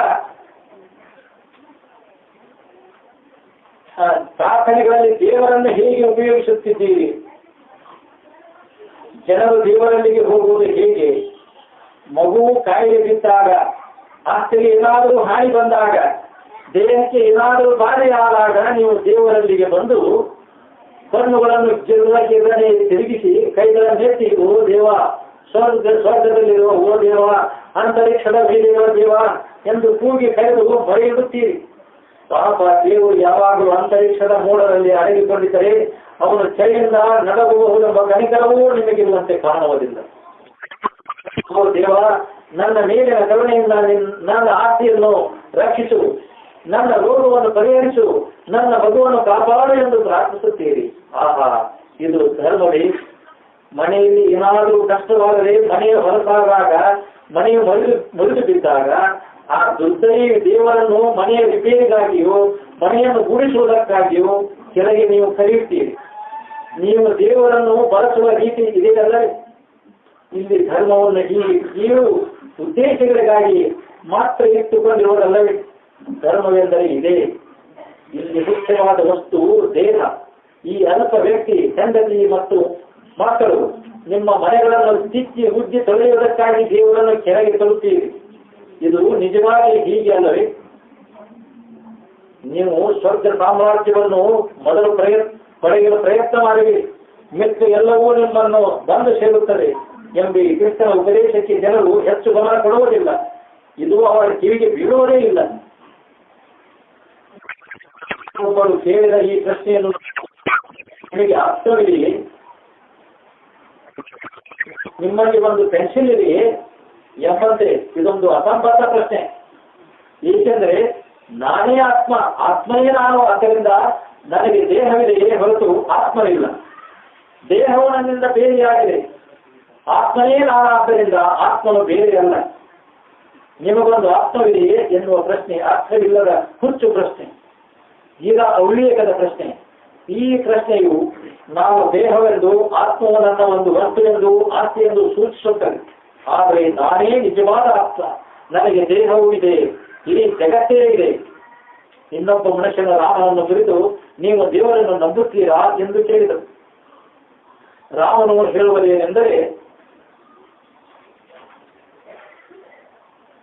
ನಾನು ದೇವರನ್ನು ಬಲ್ಲೆ, ಅರಿತಿದ್ದೇನೆ ಎಂದು. ವಸ್ತುವನ್ನು ನಾವು ನಂಬುತ್ತೇವೆ. ದೇವರನ್ನು ನಂಬುವುದೆಂದರೆ ಏನು? ಅವನು ವಿಷಯವಾಗಿಯೂ ನಿಮಗೇನು ಗೊತ್ತು? ನಾನು ದೇವರನ್ನು ಎಲ್ಲಕ್ಕಿಂತಲೂ ಹೆಚ್ಚಾಗಿ ಚೆನ್ನಾಗಿ ಬಲ್ಲೆ, ಪೂರ್ಣವಾಗಿ ಬಲ್ಲೆ. ನಾನೇ ಅವನು. ಇನ್ನೊಂದು ಮಾತನ್ನು ಹೇಳುತ್ತಾರೆ, ದೇವರು ನಿನ್ನೊಳಗೆ ಇದ್ದಾನೆ ಎಂದು. ರಾಮನು ಹೇಳುವುದೇನೆಂದರೆ, ದೇಹವು ಜಗತ್ತು ದೇವರ ಒಳಗಿವೆ ಎಂದು. ನಾನೇ ದೇವರು, ಆದ್ದರಿಂದ ಜಗತ್ತೆಲ್ಲ ನನ್ನೊಳಗೇ ಇದೆ, ನನ್ನೊಳಗೇ ಇದೆ. ಆದ್ದರಿಂದ ಆ ಮಾತಿಗೂ ಈ ಮಾತಿಗೂ ಇಷ್ಟು ವ್ಯತ್ಯಾಸವಿದೆ. ಒಬ್ಬ ಮನುಷ್ಯನು ಸತ್ತಾಗ ಈ ದೇಶದಲ್ಲಿ ಜನರು ಆತ್ಮನನ್ನು ಬಿಟ್ಟನು ಎನ್ನುತ್ತಾರೆ. ಆದರೆ ಇಂಡಿಯಾ ದೇಶದ ಜನರು ದೇಹವನ್ನು ಬಿಟ್ಟ ಎನ್ನುತ್ತಾರೆ. ಈ ಎರಡೂ ದೃಷ್ಟಿಗಳಲ್ಲಿರುವ ವ್ಯತ್ಯಾಸವನ್ನು ಈ ಪ್ರಸಂಗವು ತೋರಿಸುತ್ತದೆ. ಅವನು ಆತ್ಮನನ್ನು ಬಿಟ್ಟ ಎನ್ನುವುದರಲ್ಲಿ ದೇಹವೇ ಅವನ ನಿಜವಾದ ಆತ್ಮವೆಂದು, ಚೈತನ್ಯವಾದಕ್ಕೆ ಗಂಟು ಬಿದ್ದ ಹೊರಗಿನ ಒಂದು ವಸ್ತು ಎಂದು ಅರ್ಥವಾಗುತ್ತದೆ. ಇಂಡಿಯಾ ಜನರು ನಾನೇ ಆತ್ಮ, ನಾನು ದೇಹವನ್ನು ಬಿಡುತ್ತೇನೆ, ಬಟ್ಟೆಗಳನ್ನು ಕಲಕಿ ದೇಹವನ್ನು ತೆಗೆಸುತ್ತೇನೆ ಎಂದು ಹೇಳುತ್ತಾರೆ. ಇಲ್ಲಿ ಇನ್ನೊಂದು ಪ್ರಶ್ನೆ ಇದೆ. ದೇವರು ಸರ್ವ ಸ್ವತಂತ್ರವಾದರೆ, ಅವನೇ ಎಲ್ಲವೂ ಆದರೆ, ಈ ಪ್ರಪಂಚದಲ್ಲಿ ಇಷ್ಟು ದುಃಖ ದುರವಸ್ಥೆಗಳು ಏಕಿವೆ? ವೇದಾಂತವು ದೇವರು ಸರ್ವವೂ ಆಗಿದ್ದಾನೆ. ದೇವರು ಸರ್ವತಂತ್ರ ಸ್ವತಂತ್ರನು ಎಂದು ಹೇಳುತ್ತದೆ. ಆದ್ದರಿಂದ ಜನರು ನೀವು ದೇವರೇ, ನಾನು ದೇವರೇ ಎಂದು ಹೇಳುತ್ತಾರೆ. ಇಲ್ಲ ಇಲ್ಲ, ದೇವರನ್ನು ಹರಿಯುವುದಕ್ಕಾಗಲಿ ಕತ್ತರಿಸುವುದಕ್ಕಾಗಲಿ ಆಗುವುದಿಲ್ಲ. ನೀವು ದೇವರ ಅಂಶವಲ್ಲ, ಭಾಗವಲ್ಲ. ದೇವರು ಅನಂತನು ಅಖಂಡನು ಇರುವುದರಿಂದ ನೀವು ಇಡೀ ದೇವರು ಪೂರ್ಣವಾಗಿ ಪರಮಾತ್ಮನೇ. ದುಃಖಿತರು, ದರಿತರು, ಧನಿಕರು ಆದ ಜನರಿಂದ ದೇವರ ಬೇರೆಯಾಗಿದ್ದರೆ ಈ ತೋರಿಕೆಯ ಭೇದವು, ವಿರೋಧವು, ದೇವರ ಮುಖದ ಮೇಲೆ ದೋಷವು, ದೂಷಣೆಯು, ಕಳಂಕವೂ ಆಗಬಹುದಾಗಿತ್ತು. ಆದರೆ ಆ ಎಲ್ಲವೂ ದೇವರೇ ಆಗಿದ್ದಾನೆ. ಆದ್ದರಿಂದ ಯಾವ ದೋಷವೂ ಇಲ್ಲ ಎಂದು ವೇದಾಂತವು ಹೇಳುತ್ತದೆ. ಒಂದು ಸ್ಥಳದಲ್ಲಿ ನಾನೇ ಐಶ್ವರ್ಯವಂತನಾಗಿದ್ದೇನೆ, ನಾನೇ ಕಾರಾಗೃಹದಲ್ಲಿಯೂ ಇದ್ದೇನೆ, ಸ್ವರೂಪಿಯೂ ನಾನೇ, ಕುರೂಪಿಯೂ ನಾನೇ, ಉದ್ಯಾನವನದಲ್ಲಿಯೂ ನಾನೇ, ಸ್ಮಶಾನದಲ್ಲಿಯೂ ನಾನೇ. ಯಾರನ್ನು ಬೈಯುತ್ತೀರಿ? ಹಾಗೂ ಬೈದರೆ ಬೈಯುವನೋ ನಾನೇ. ಇದರ ವಿಷಯದಲ್ಲಿ ಇನ್ನೊಂದು ವಿಚಾರವನ್ನು ಹೇಳಬೇಕಾಗಿದೆ. ಈ ದೇಶದಲ್ಲಿ ವೇದಾಂತವನ್ನು ಬೋಧಿಸುವುದು ಬಹಳ ಕಠಿಣ. ಯಾಕೆಂದರೆ ಇಲ್ಲಿ ನಾನು ಎಂದೊಡನೆ ದೇಹ ಅಥವಾ ಮನಸ್ಸು ಎಂದೇ ಅರ್ಥ ಮಾಡಿಕೊಳ್ಳುತ್ತಾರೆ. ಈ ದೇಶದ ಜನರಿಗೆ ನನಗೆ ಒಂದು ಆತ್ಮವಿದೆ ಎಂದು ಹೇಳಿ ಅಭ್ಯಾಸವಾಗಿ ಬಿಟ್ಟಿದೆ, ರೂಢಿಯಾಗಿದೆ. ನಾನು ಎನ್ನುವುದು ದೇಹ, ಮನಸ್ಸು, ಬುದ್ಧಿ, ಜನ್ಮಾಂತರಗಳನ್ನು ಪಡೆಯುತ್ತಿರುವ ಜೀವ ಎಂದು ತಿಳಿಯುತ್ತಾರೆ. ವೇದಾಂತ ವಿಜ್ಞಾನವನ್ನು ಅನುಭವಕ್ಕೆ ತಂದುಕೊಂಡವನು ಈ ದೇಹವನ್ನು, ಮನಸ್ಸನ್ನು, ಬುದ್ಧಿಯನ್ನು, ಜನ್ಮಾಂತರ ಪಡೆಯುವ ಜೀವನನ್ನು ನಾನು ಎಂದು ಎಂದೆಂದೂ ತಿಳಿಯುವುದಿಲ್ಲ. ಇದು ನಾನಲ್ಲ. ಏನಾದರೂ ನಾನಾಗಿದ್ದರೆ ದೇವರೇ ನಾನು. ಒಬ್ಬ ಮನುಷ್ಯ ಮಬ್ಬುಗತ್ತಲೆಯಲ್ಲಿ ಹಗ್ಗವನ್ನು ಆಳೆಂದು ತಪ್ಪಾಗಿ ತಿಳಿದ ನೆಲದ ಮೇಲೆ ಒಂದು ಹಗ್ಗದ ಚಿಂಬೆ ಬಿದ್ದಿತ್ತು. ಸಂಜೆ ಮಬ್ಬುಗತ್ತಲೆಯಲ್ಲಿ ಆ ಹಗ್ಗದ ಸುರುಳಿಯನ್ನು ಸರಿಯಾಗಿ ನೋಡದೆ ಆಳೆಂದು ಭ್ರಮಿಸಿ ಭಯಪಟ್ಟು ಓಡಿ ಎಡವಿ ಬಿದ್ದ. ಆಗ ಅವರ ಹಿರಿಯರೊಬ್ಬರು ದೀಪವನ್ನು ತಂದು ನೋಡಿ, ಬಾ ಬಾ, ಹೆದರಬೇಡ, ನಿನ್ನ ಹಾವು ಹಗ್ಗವಾಗಿದೆ. ಹಗ್ಗವನ್ನೇ ನೀನು ಸರಿಯಾಗಿ ನೋಡದೆ ಹಾವೆಂದು ಹೆದರಿದೆ. ನೀನು ತಪ್ಪಾಗಿ ತಿಳಿದ ಹಾವು ಹಾವಲ್ಲ, ಅದೊಂದು ಹಗ್ಗ ಎಂದು ಹೇಳುತ್ತಾರೆ. ಇದೇ ರೀತಿ ಐ ಆಮ್ ಗಾಡ್ಲಿ, ನಾನು ಧರ್ಮಶ್ರದ್ಧೆ ಉಳ್ಳವನು, ನಾನು ದೈವ ಭಕ್ತಿ ಉಳ್ಳವನು. ಐ ಆಮ್ ಆಂಗಲ್, ನಾನು ದೇವತಾ ಪುರುಷ, ಇದೇ ಮೊದಲಾದ ಒಂದು ಬಗೆಯ ಹೇಳಿಕೆಗಳು. ಆದರೆ ಎಂದು ಐ ಆಮ್ ಗಾಡ್, ನಾನು ದೇವರಾಗಿದ್ದೇನೆ ಎಂದು ಹೇಳಿದರೆ ಇದು ಪೂರಾ ಬೇರೆ ಬಗೆಯ ಹೇಳಿಕೆ. ನಾನು ದೇವರು ಎಂದರೆ ನಾನು ದೇಹವಲ್ಲ ಎಂದು ಅರ್ಥ. ನೀವು ನನ್ನನ್ನು ಎಂದೆಂದು ಏನೆಂದು ತಿಳಿದಿದ್ದೀರೋ ಅದು ನಾನಲ್ಲ. ನನ್ನನ್ನು ಈ ಮಾಂಸ, ಮೂಳೆ, ಮಾಂಸ, ಕಂಡ, ರಕ್ತ ಮೊದಲಾದವುಗಳೆಂದು ತಿಳಿದಿದ್ದೀರಿ. ಆದರೆ ಅದು ಎಂದೂ ನಾನಲ್ಲ. ನಾನು ಈ 3.5 ಮೊಳದ ದೇಹವಲ್ಲ. ನಾನು ಮನಸ್ಸು ಅಲ್ಲ, ಬುದ್ಧಿಯೂ ಅಲ್ಲ. ಸಮಸ್ತ ವಿಶ್ವಕ್ಕೂ ನಾನೇ ಮೂಲ ಉಗಮ ಸ್ಥಾನ. ನಾನು ನಿಜವಾದ ಶಕ್ತಿ, ನಿಜವಾದ ವಸ್ತುತತ್ವ. ನಾನೇ ನಿಜವಾದ ದೇವರು. ಅದೇ ನಾನು ಬೇರೆ ಏನೂ ಅಲ್ಲ. ತಮ್ಮಂತೆಯೇ ದೇವರು ಸಾಮಾನ್ಯ ಮನುಷ್ಯನೆಂಬಂತೆ ದೇವರು ಅದನ್ನು ಮಾಡಿದನು, ಇದನ್ನು ಮಾಡಿದನು ಎಂದು ಜನರು ಅವನ ಮೇಲೆ ಅನೇಕ ಕರ್ಮಗಳನ್ನು, ಕರ್ತೃತ್ವವನ್ನು ಆರೋಪಿಸಿ ತಮ್ಮ ವಿಚಾರಣೆ ನ್ಯಾಯಸ್ಥಾನದವರಿಗೆ ಆ ದೇವರನ್ನು ಹಿಡಿದು ತಂದು ನಿಲ್ಲಿಸಿ ಸಾಮಾನ್ಯ ಅಪರಾಧಿಯಂತೆ ಚೆನ್ನಾಗಿ ತರಾಟೆಗೆ ತೆಗೆದುಕೊಳ್ಳಬೇಕೆಂದು ಬಯಸುತ್ತಾರೆ. ಈ ಭಿನ್ನ ಭಾವನೆಗಳನ್ನೆಲ್ಲ ದೇವರು ಏಕೆ ಮಾಡಿದ ಎನ್ನುವ ಪ್ರಶ್ನೆಯನ್ನು ಬೇರೊಬ್ಬರು ರಾಮನನ್ನು ಬೇರೊಂದು ಬಗೆಯಲ್ಲಿ ಕೇಳಿದರು. ಈ ಪ್ರಶ್ನೆಯು ಹೀಗಿತ್ತು: ನಾನೇ ಎಲ್ಲವೂ ಆದರೆ ನಾನೇಕೆ ಕಷ್ಟಪಡಬೇಕು? ರಾಮನು ಹೇಳಿದ್ದೇನೆಂದರೆ, ನಿಮ್ಮ ಕನಸುಗಳಲ್ಲಿ ನಿಮ್ಮ ಸುತ್ತಲೂ ತೋರುವ ಎಲ್ಲವೂ ನೀವೇ ಆಗಿರುವುದಿಲ್ಲವೇ? ನೀವು ಹಾಸಿಗೆಯ ಮೇಲೆ ಕಣ್ಣು ಮುಚ್ಚಿಕೊಂಡು ಮಲಗಿದ್ದೇ ಬಗೆ ಬಗೆಯ ಕನಸುಗಳನ್ನು ಕಾಣುತ್ತಿರುವಾಗ ನಿಮ್ಮೊಳಗೆ ಹೊರಗಿನ ಯಾವ ವಸ್ತು ಅಥವಾ ಯಾವ ವ್ಯಕ್ತಿ ಬಂದಿರುತ್ತದೆ? ನಿಮ್ಮೊಳಗೆ ಇರುವವರು ನೀವು ಒಬ್ಬರೇ ಅಲ್ಲವೇ? ನಿಮ್ಮ ಮನಸ್ಸು ಒಂದೇ ಅಲ್ಲವೇ? ಆದರೂ ಕನಸಿನಲ್ಲಿ ಎಲ್ಲಾ ಪ್ರಪಂಚವನ್ನು ನೀವು ನೋಡುವುದರಿಂದ ನೀವೇ ಆ ಎಲ್ಲವೂ ಆಗಿ ತೋರುತ್ತೀರೆಂದು ಸಿದ್ಧವಾಗುತ್ತದೆ. ನಿಮ್ಮ ಕನಸಿನಲ್ಲಿ ಕಾಣುವ ಪರ್ವತಗಳನ್ನು, ನದಿಗಳನ್ನು, ಅರಣ್ಯಗಳನ್ನು, ಮರುಭೂಮಿಗಳನ್ನು ನೀವೇ ಸೃಷ್ಟಿಸಿಕೊಳ್ಳುತ್ತೀರಿ, ಕಲ್ಪಿಸಿಕೊಳ್ಳುತ್ತೀರಿ, ನೀವೇ ಭಾವನೆ ಮಾಡಿಕೊಳ್ಳುತ್ತೀರಿ. ಆ ಎಲ್ಲವೂ ನಿಮ್ಮ ಕಾರ್ಯವೇ. ಆದರೂ ನಿಮ್ಮ ಕನಸಿನಲ್ಲಿ ಒಂದು ಸಿಂಹವು ಬಂದು ನಿಮ್ಮನ್ನು ನುಂಗುತ್ತಿರಬಹುದು, ಒಂದು ಹಾವು ನಿಮ್ಮ ಮೈ ಮೇಲೆ ಬಿದ್ದು ಕಚ್ಚಬಹುದು, ಮತ್ತೇನ ಭಯಂಕರ ಪ್ರಾಣಿ ಎಂದು ತೋರಿಕೊಂಡು ಗಾಬರಿಗೊಳಿಸಬಹುದು. ಆದರೆ ಆ ಸಿಂಹವು, ಹುಲಿಯು, ಹಾವು ಎಲ್ಲ ನೀವೇ ಆಗಿರುತ್ತೀರಿ. ನೀವೇ ದೇವರು ಎಂದು ರಾಮನು ಉಪದೇಶಿಸುತ್ತಾನೆಂಬುದು ನಿಮಗೆ ಗೊತ್ತಿದೆ. ರಾಮನು ಕೇಳುತ್ತಾನೆ, ತಮ್ಮ ನೀನು ದೇವರಲ್ಲವಾದರೆ ನೀನು ಯಾರು ಹೇಳು ನೋಡೋಣ. ಅವನು ಹೇಳಿದ, ನಾನು ಈ ದೇಹ ಒಳ್ಳೆಯದು, ಈ ದೇಹವೇ ನೀನಾದರೆ, ಈ ಸುಳ್ಳು ವ್ಯಕ್ತಿ ನೀನಾದರೆ ನಿನ್ನ ತಲೆಯ ಮೇಲೆ ಕೂದಲು ಎಷ್ಟಿವೆ ಹೇಳು ನೋಡೋಣ. ತಲೆಯು ನಿನ್ನದಾದರೆ ತಲೆಯ ಮೇಲೆ ಕೂದಲುಗಳು ಎಷ್ಟಿವೆ ದಯವಿಟ್ಟು ಹೇಳು. ನಿನ್ನ ಮೈಯಲ್ಲಿ ಮೂಳೆಗಳು ಎಷ್ಟಿವೆ, ಮಾಂಸಖಂಡಗಳು ಎಷ್ಟಿವೆ. ಇವತ್ತು ಬೆಳಗ್ಗೆ ನೀನು ತೆಗೆದುಕೊಂಡ ಆಹಾರವು ಈಗ ಎಲ್ಲಿದೆ, ಏನಾಗಿದೆ, ಇದು ಕರುಳಿನಲ್ಲಿದೆಯೋ, ಮೂತ್ರ ಜನಕಾಂಗದಲ್ಲಿದೆಯೋ, ಜಠರದಲ್ಲಿದೆಯೋ, ಶ್ವಾಸಕೋಶದಲ್ಲಿದೆಯೋ, ಎಲ್ಲಿದೆ ಹೇಳು ನೋಡೋಣ ಎಂದು ಕೇಳಿದೆ. ಅವನು ಏನೂ ಉತ್ತರ ಕೊಡಲಾರದ. ಆಗ ರಾಮ ಹೇಳಿದ, ತಮ್ಮ ನಿನ್ನ ತಲೆಯ ಮೇಲೆ ಎಷ್ಟು ಕೂದಲುಗಳಿವೆ ಎನ್ನುವುದನ್ನು ನೀನು ಹೇಳಲಾರಿಯಾದರೂ ಕೂದಲುಗಳು ನಿನ್ನವೇ ಆಗಿವೆ. ನಿನ್ನ ಮೈಯಲ್ಲಿ ಮೂಳೆಗಳು, ಮಾಂಸಖಂಡಗಳು ಎಷ್ಟಿವೆ ಎನ್ನುವುದನ್ನು ನೀನು ಹೇಳಲು ನಿನಗೆ ತಿಳಿಯದಿದ್ದರೂ ಅವು ನಿನ್ನವೇ ಆಗಿವೆ. ನೀನು ಬೆಳಗ್ಗೆ ತೆಗೆದುಕೊಂಡ ಆಹಾರವು ನಿನ್ನ ಶರೀರದಲ್ಲಿ ಈಗ ಎಲ್ಲಿದೆ ಎಂಬುದನ್ನು ಹೇಳಲು ನಿನಗೆ ಸಾಧ್ಯವಿಲ್ಲವಾದರೂ ಈ ಶರೀರವು ನಿನ್ನದೇ ಆಗಿದೆ. ಹೀಗೆ ಅಂತರಿಕ್ಷದಲ್ಲಿ ನಕ್ಷತ್ರಗಳೆಷ್ಟಿವೆ ಎನ್ನುವುದನ್ನು ನೀನು ಹೇಳಲಾರೆಯಾದರೂ ನಿನ್ನ ಬುದ್ಧಿಗೆ ಅಷ್ಟು ಶಕ್ತಿ ಇಲ್ಲವಾದರೂ ಆ ಎಲ್ಲ ನಕ್ಷತ್ರಗಳು, ಆ ಬುದ್ಧಿಯು ನಿನ್ನವೇ. ಈಗ ಇಂಗ್ಲೆಂಡಿನಲ್ಲಿ ಈ ನಿಮಿಷದಲ್ಲಿ ಏನು ನಡೆಯುತ್ತದೆ ಎಂಬುದನ್ನು ನೀನು ಹೇಳಲಾರೆಯಾದರೂ ಇಂಗ್ಲೆಂಡ್ ನಿನ್ನದಾಗಿದೆ ಎಂಬುದನ್ನು ನೀನು ತಿಳಿಯದಿದ್ದರೂ ಬುಧ ಮೊದಲಾದ ಎಲ್ಲಾ ಗ್ರಹಗಳು ನಿನ್ನವೇ ಆಗಿವೆ. ಇವುಗಳನ್ನೆಲ್ಲ ನೀನು ಹೇಳಲಾರೆಯಾದರೆ ಅವುಗಳು ನೀನಲ್ಲವೆಂದೇನೂ ಸಿದ್ಧವಾಗುವುದಿಲ್ಲ.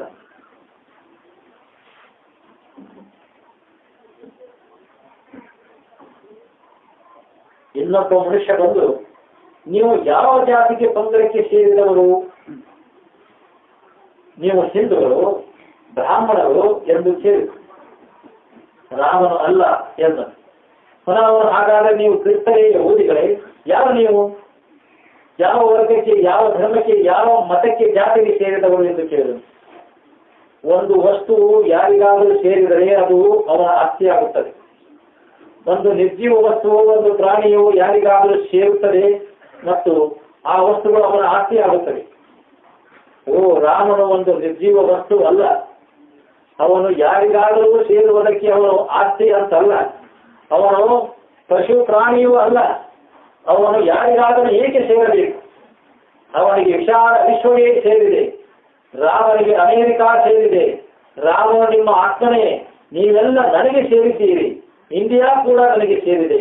ಕ್ರಿಸ್ತ ಮತವು, ಮಹಮ್ಮದಿ ಮತವು, ಯಹೂದಿ ಮತವು, ಹಿಂದೂ ಮತವು ಎಲ್ಲವೂ, ಜಗತ್ತಿನ ಎಲ್ಲ ಮತಗಳು ನನಗೇ ಸೇರಿವೆ. ಅಲ್ಪಾತ್ಮರು ತಮ್ಮ ಸ್ವಾತಂತ್ರ್ಯವನ್ನು ಮಾಡಿಕೊಳ್ಳಬಹುದು, ಆದರೆ ನೀವೆಂದಿಗೂ ಹಾಗೆ ವಿಕ್ರಯ ಮಾಡಿಕೊಳ್ಳಬಾರದು. ಈ ದೇಶದಲ್ಲಿ ತಾವು ಸ್ವತಂತ್ರರಾಗಿದ್ದೇವೆಂದು ಜನರು ಹೇಳಿಕೊಡುತ್ತಾರೆ.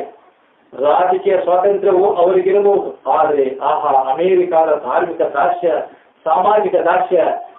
ರಾಮನಾದರೂ ನಿಮಗೆ ವಿಚಾರ ಸ್ವಾತಂತ್ರ್ಯವನ್ನು, ಕ್ರಿಯಾ ಸ್ವಾತಂತ್ರ್ಯವನ್ನು, ನಿಜವಾದ ಸ್ವಾತಂತ್ರ್ಯವನ್ನು, ವಿಮೋಚನೆಯನ್ನು ತಂದಿದ್ದಾನೆ. ರಾಮನು ತಂದಿರುವ ಧರ್ಮಕ್ಕೆ ಕೆಲವರು ವೇದಾಂತವೆಂಬ ಅಡ್ಡ ಹೆಸರನ್ನು, ಉಪನ್ಯಾಸವನ್ನು ಕೊಡುತ್ತಾರೆ. ಆದರೆ ಅದಕ್ಕೆ ಯಾವ ಉಪನಾಮವನ್ನು ಹಚ್ಚಬೇಕಾಗಿಲ್ಲ. ನಿಜವಾದ ವೇದಾಂತವು ವೇದಗಳಿಗೆ ಮಾತ್ರ ಸೀಮಿತವಾದುದಲ್ಲ, ಅದು ನಿಮ್ಮ ಹೃದಯಗಳಲ್ಲಿದೆ. ಕಡೆಯದಾಗಿ ನಿಮಗೆ ರಾಮನು ತಿಳಿಸಲು ಬಯಸುವುದೇನೆಂದರೆ, ರಾಮನು ಇಂಡಿಯಾದವನು ಮಾತ್ರವಲ್ಲ, ರಾಮನು ಅಮೆರಿಕಾದವನೂ ನಿಜ. ರಾಮನು ಹಿಂದೂ ಮಾತ್ರವೆಂದು ತಿಳಿಯಬೇಡಿ, ರಾಮನು ಕ್ರಿಸ್ತನೂ ಆಗಿದ್ದಾನೆ. ರಾಮನು ಈ ಒಂದು ಮತಕ್ಕೂ ಆ ಒಂದು ಸಿದ್ಧಾಂತಕ್ಕೂ ದಾಸನೆಂದು ತಿಳಿಯಬೇಡಿರಿ. ರಾಮನು ನಿಮ್ಮ ಆತ್ಮನೇ. ಸ್ವಾತಂತ್ರ್ಯವೇ ರಾಮನಾಗಿದ್ದಾನೆ. ಮತ್ತೊಬ್ಬ ಮನುಷ್ಯನು ಬಂದು, ಒಳ್ಳೆಯದು, ನೀವು ದೇವರಾದರೆ ಕ್ರಿಸ್ತನಂತೆ ನೀವಾದರೆ, ಕ್ರಿಸ್ತನಂತೆ ನೀವು ಎಷ್ಟೆಷ್ಟೋ ಪವಾಡಗಳನ್ನು, ಅಮಾಶ ಅದ್ಭುತ ಕಾರ್ಯಗಳನ್ನು ಮಾಡಿ ತೋರಿಸಬೇಕು. ಅಂತಹ ಕಾರ್ಯಗಳನ್ನು ಮಾಡಿ ತೋರಿಸಿ ನೋಡೋಣ, ಹಾಗಾದರೆ ನಾವು ನಿಮ್ಮನ್ನು ನಂಬುತ್ತೇವೆ ಎಂದು ಹೇಳಿದರು.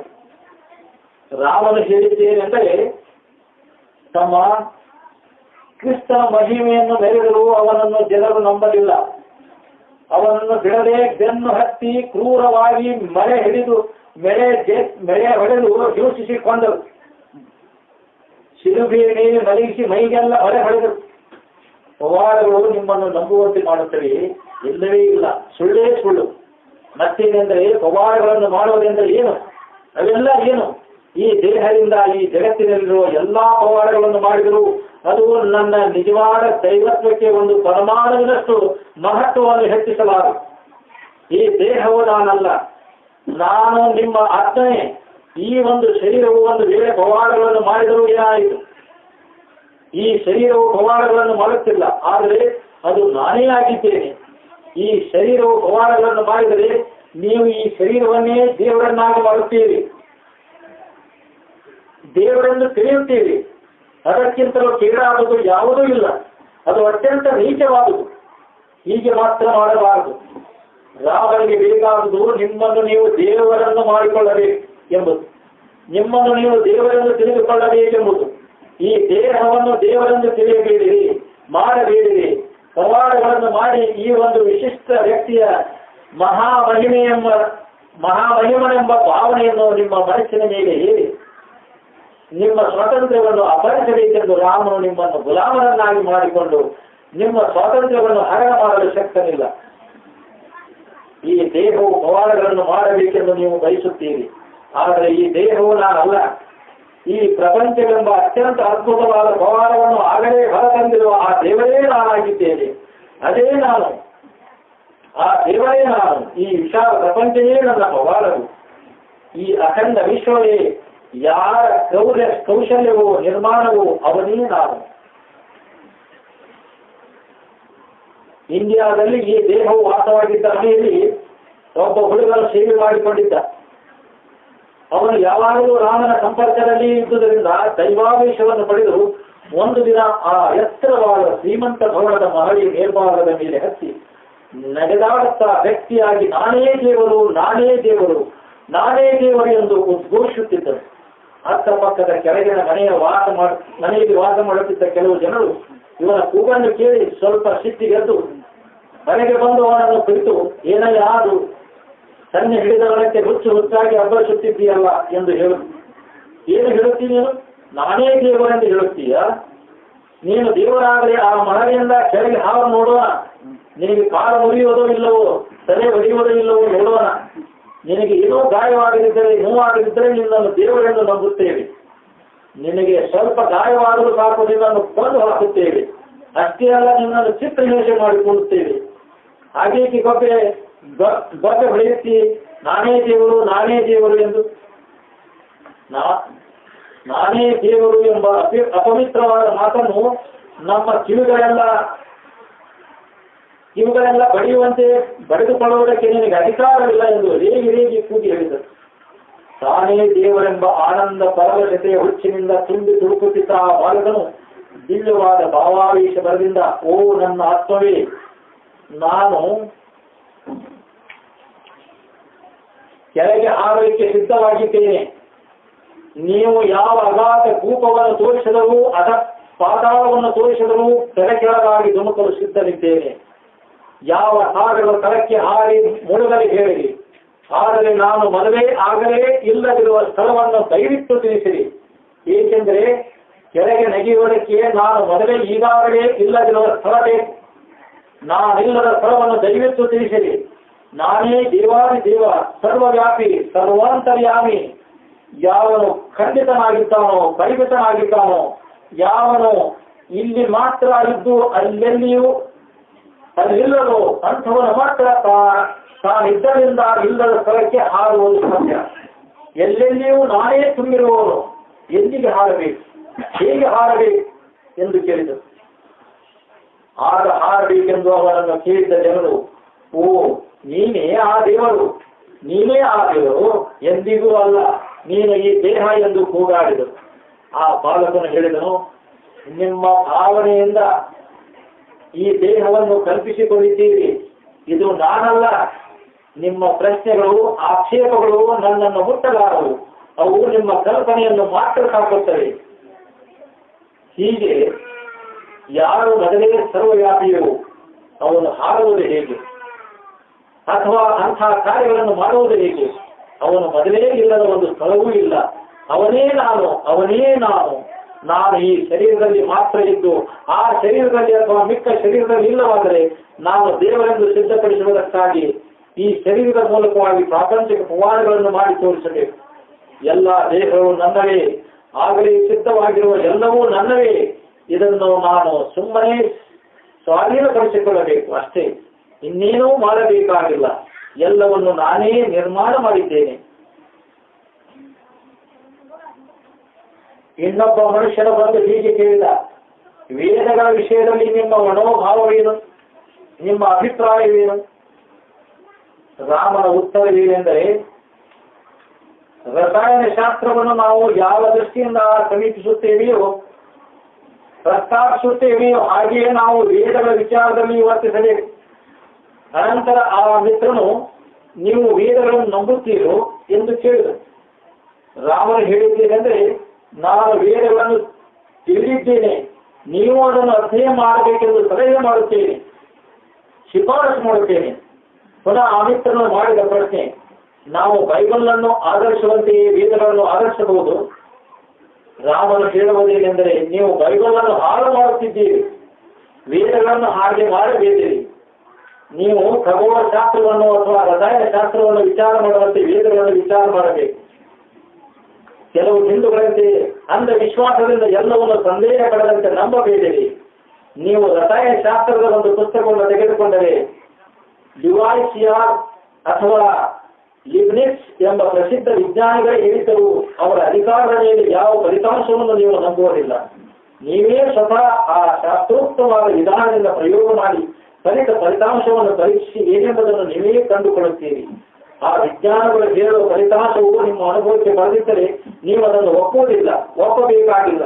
ಆದ್ದರಿಂದ ಯಾವುದನ್ನು ಕೇವಲ ಅಧಿಕಾರದ ಮೇಲೆ, ಪ್ರಭುತ್ವದ ಮೇಲೆ ತೆಗೆದುಕೊಳ್ಳಬಾರದು. ಅಧಿಕಾರ ಶಕ್ತಿಯ ಮೇಲೆ ಆಧರಿಸಿರುವ ಮತ ಶ್ರದ್ಧೆಯು ಧರ್ಮ ಶ್ರದ್ಧೆಯೇ ಅಲ್ಲ. ಇನ್ನೊಬ್ಬ ಮಿತ್ರನು ಆಕ್ಷೇಪಿಸಿದ್ದೇನೆಂದರೆ, ನೋಡಿ, ನಿಮ್ಮ ವೇದಾಂತವು ಇಂಡಿಯಾ ದೇಶದ ಸಂಕುಚಿತ ಮೇರೆಯೊಳಗೆ ಸೀಮಿತವಾಗಿದೆ. ಈಗ ನಾವು ವಿಚಾರ ಮಾಡಬೇಕಾಗಿರುವ ಈ ಪ್ರಶ್ನೆಗಳು ಬಹಳ ಮುಖ್ಯವಾಗಿವೆ ಮತ್ತು ಸ್ವಾರಸ್ಯಕರವಾಗಿವೆ. ಅವನ ಅಭಿಪ್ರಾಯವೇನೆಂದರೆ, ಕ್ರಿಸ್ತ ಮತವು ಇಡೀ ಪ್ರಪಂಚದ ಮೇಲೆಲ್ಲ ಹರಡಿದೆ, ಎಲ್ಲೆಡೆಯಲ್ಲಿಯೂ ಜಗತ್ತಿನಲ್ಲಿ ಅದೇ ಮೇಲುಗೈಯಾಗಿದೆ, ಹೆಚ್ಚು ಬಳಕೆಯಲ್ಲಿದೆ, ಹೆಚ್ಚು ಪ್ರಾರಂಭವಾಗಿದೆ. ನಿಮ್ಮ ವೇದಾಂತವು ಇಂಡಿಯಾದ ಇಕ್ಕಟ್ಟಾದ ಮೇಲೊಳಗೆ ಸರಿಯಾಗಿದೆ. ಅದು ಸುಶಿಕ್ಷಿತ ವರ್ಗಗಳ ಧರ್ಮವಾಗಿದೆ, ಜನಜಂಗುಳಿಯ ಜನಸಾಮಾನ್ಯರ ಧರ್ಮವಾಗಿಲ್ಲ. ರಾಮನು ಹೇಳುವುದೇನೆಂದರೆ, ಕ್ರಿಸ್ತ ಧರ್ಮವು ಎಲ್ಲ ರಾಷ್ಟ್ರಗಳನ್ನು ನಿಜವಾಗಿಯೂ ಆಳುತ್ತಿದ್ದರೆ ಅದು ಬಹಳ ಉತ್ತಮವಾಗುತ್ತಿತ್ತು. ಯುರೋಪಿನಲ್ಲಿಯೂ ಅದು ನಿಜವಾದ ಪ್ರಭುತ್ವ ನಡೆಸುತ್ತಿದ್ದರೆ ಅದು ರಾಮನ ಮಹಾ ಸಂತೋಷಕ್ಕೆ ಕಾರಣವಾಗುತ್ತಿತ್ತು. ಆದರೆ ಯುರೋಪಿನಲ್ಲಿ ಆಗಲಿ ಅಮೆರಿಕಾದಲ್ಲಿ ಆಗಲಿ ಹರಡಿ ಮೇಲುಗೈ ಆಗಿರುವುದು ಕ್ರಿಶ್ಚಿಯಾನಿಟಿ ಅಲ್ಲ, ಚರ್ಚ್ಯಾನಿಟಿ. ಅದು ಕ್ರಿಸ್ತ ಮತವಲ್ಲ, ಚರ್ಚ್ ಮತ. ಅದು ಚರ್ಚ್ಯಾನಿಟಿಯೇ ಹೊರತು ಕ್ರಿಶ್ಚಿಯಾನಿಟಿ ಅಲ್ಲ. ನಿಜವಾದ ಕ್ರಿಸ್ತ ಧರ್ಮವು ಜನಸಾಮಾನ್ಯರಲ್ಲಿ ಹರಡಿರುವುದು ನಿಜವಾದರೆ ಅದು ಆ ಧರ್ಮದ ಮಹತ್ವವನ್ನು ತೋರಿಸುವ ಪ್ರಬಲವಾದ ವಾದವೇ ಸರಿ. ಅದು ತ್ಯಾಗವೂ ನಿಜ. ಆದರೆ ಸಹೋದರರೇ, ತಪ್ಪು ಅಭಿಪ್ರಾಯದಿಂದ ಪ್ರಯೋಜನವಿಲ್ಲ. ಸರಿಯಾಗಿ ವಿಚಾರ ಮಾಡಿ. ಕ್ರಿಸ್ತ ಧರ್ಮಕ್ಕಿಂತಲೂ ಸೈತಾನನ ಧರ್ಮಕ್ಕೆ ಹೆಚ್ಚು ಅನುಯಾಯಿಗಳು ಇದ್ದಾರೆ. ಪಾಪ, ದುರಾಚಾರ, ಕೇಳು ವೈರಿಗಳು, ಆಶಾ, ಶತ್ರುತ್ವ, ದ್ವೇಷ, ಕಾಮೋದ್ರೇಕ, ವಿಷಯ ಲಂಪಟತನ ಇವೇ ಸೈತಾನನ ಅಸಲಿ ಧರ್ಮ. ಕ್ರಿಸ್ತ ಧರ್ಮಕ್ಕಿಂತಲೂ ಈ ದೈತ್ಯ ಧರ್ಮವೇ ಪ್ರಪಂಚದಲ್ಲೆಲ್ಲ ಹೆಚ್ಚು ಪ್ರಧಾನವಾಗಿ ಪ್ರಚಾರದಲ್ಲಿದೆ. ಲಂಡನ್ನಿನಲ್ಲಿ ಪಾರ್ಲಿಮೆಂಟ್ ಭವನದಲ್ಲಿ ಒಮ್ಮೆ ಮಹಾ ವಾಗ್ಮಿಯಾಗಿದ್ದ ಪ್ರತಿನಿಧಿಯೊಬ್ಬರನ್ನು ಅವನ ಪ್ರತಿಪಕ್ಷದವರು ಅಪಹಾಸ್ಯ ತಿರಸ್ಕಾರ ವೈಲೆಬ್ಬಿಸಿ ಕೂರಿಸಿದಾಗ ಆ ಬುದ್ಧಿಶಾಲಿ ಹೇಳಿದ್ದೇನೆಂದರೆ, ನಿಮ್ಮ ಕಡೆ ಹೆಚ್ಚು ಸಂಖ್ಯೆಯ ಜನರಿದ್ದರೆ ಏನಾಯಿತು? ಅಭಿಪ್ರಾಯಗಳನ್ನು ತೂಕ ಮಾಡಬೇಕು. ಅವುಗಳನ್ನು ಬರೀ ಖಾಲಿ ತಲೆಗಳನ್ನು ಸೇರಿಸಿ ಎಣಿಸಬಾರದು.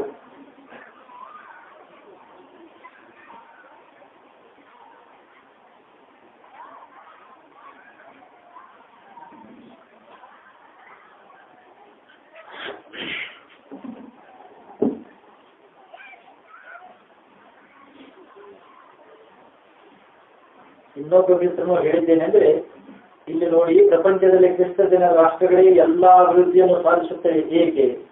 ಎಲ್ಲಾ ಪ್ರಗತಿಗೂ ನಾಗರಿಕತೆಯೂ ಇರುವುದು ಕ್ರಿಸ್ತ ಜನಾಂಗದ ರಾಷ್ಟ್ರಗಳಲ್ಲಿ ಮಾತ್ರ ಎಂದು ರಾಮನು ಹೇಳುವುದೇನೆಂದರೆ, ಸಹೋದರ, ರಾಜಕೀಯ ಮತ್ತು ಸಾಮಾಜಿಕ ವ್ಯವಹಾರಗಳಲ್ಲಿ ಇಂಡಿಯಾ, ಚೈನಾ, ಜಪಾನ್ಗಳಿಂದ ಯುರೋಪ್, ಅಮೆರಿಕಗಳು ಮುಂದುವರೆದಿದ್ದರೆ ಅದಕ್ಕೆ ಕ್ರಿಸ್ತ ಧರ್ಮವು ಕಾರಣವಲ್ಲ.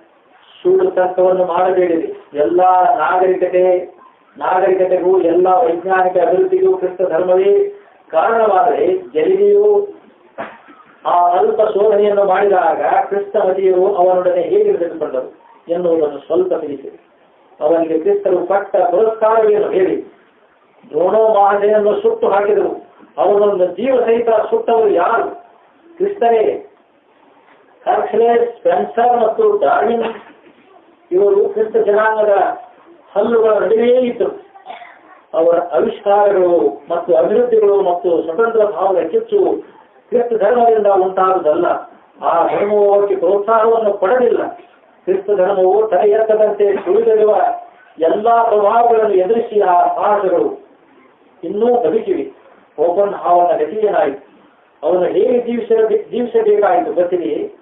ಓಪನ್ ಹಾವನ್ನು ಕ್ರಿಸ್ತನಷ್ಟೇ ಮಹತ್ತಾದ ಬಲಿದಾನ ಮಾಡಬೇಕಾಯಿತು. ಕ್ರಿಸ್ತನು ತನ್ನ ನಿಶ್ಚಿತ ನಂಬಿಕೆಗಾಗಿ ಸತ್ತನು. ಓಪನ್ ಹಾವನು ತನ್ನ ನಿಶ್ಚಿತ ಅಭಿಪ್ರಾಯಗಳಿಗಾಗಿ ಬದುಕಿದ್ದನು.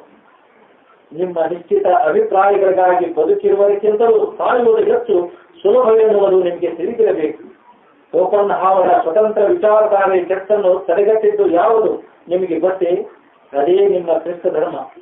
ಅವನು ಮೊದಲಿನ ಲೇಖನದಲ್ಲಿ ತನ್ನ ಮುಖ್ಯ ಗುಣವೆಂದು ತೋರಿಸಿಕೊಂಡಿದ್ದ ಪ್ರಭಾವವನ್ನು, ರಭಸವನ್ನು, ಸತ್ವವನ್ನು, ವೀರ್ಯವನ್ನು, ಓಜಸ್ಸನ್ನು ಅವನು ತನ್ನ ಅನಂತರದ ಗ್ರಂಥಗಳಲ್ಲಿ ಕಳೆದುಕೊಂಡನು.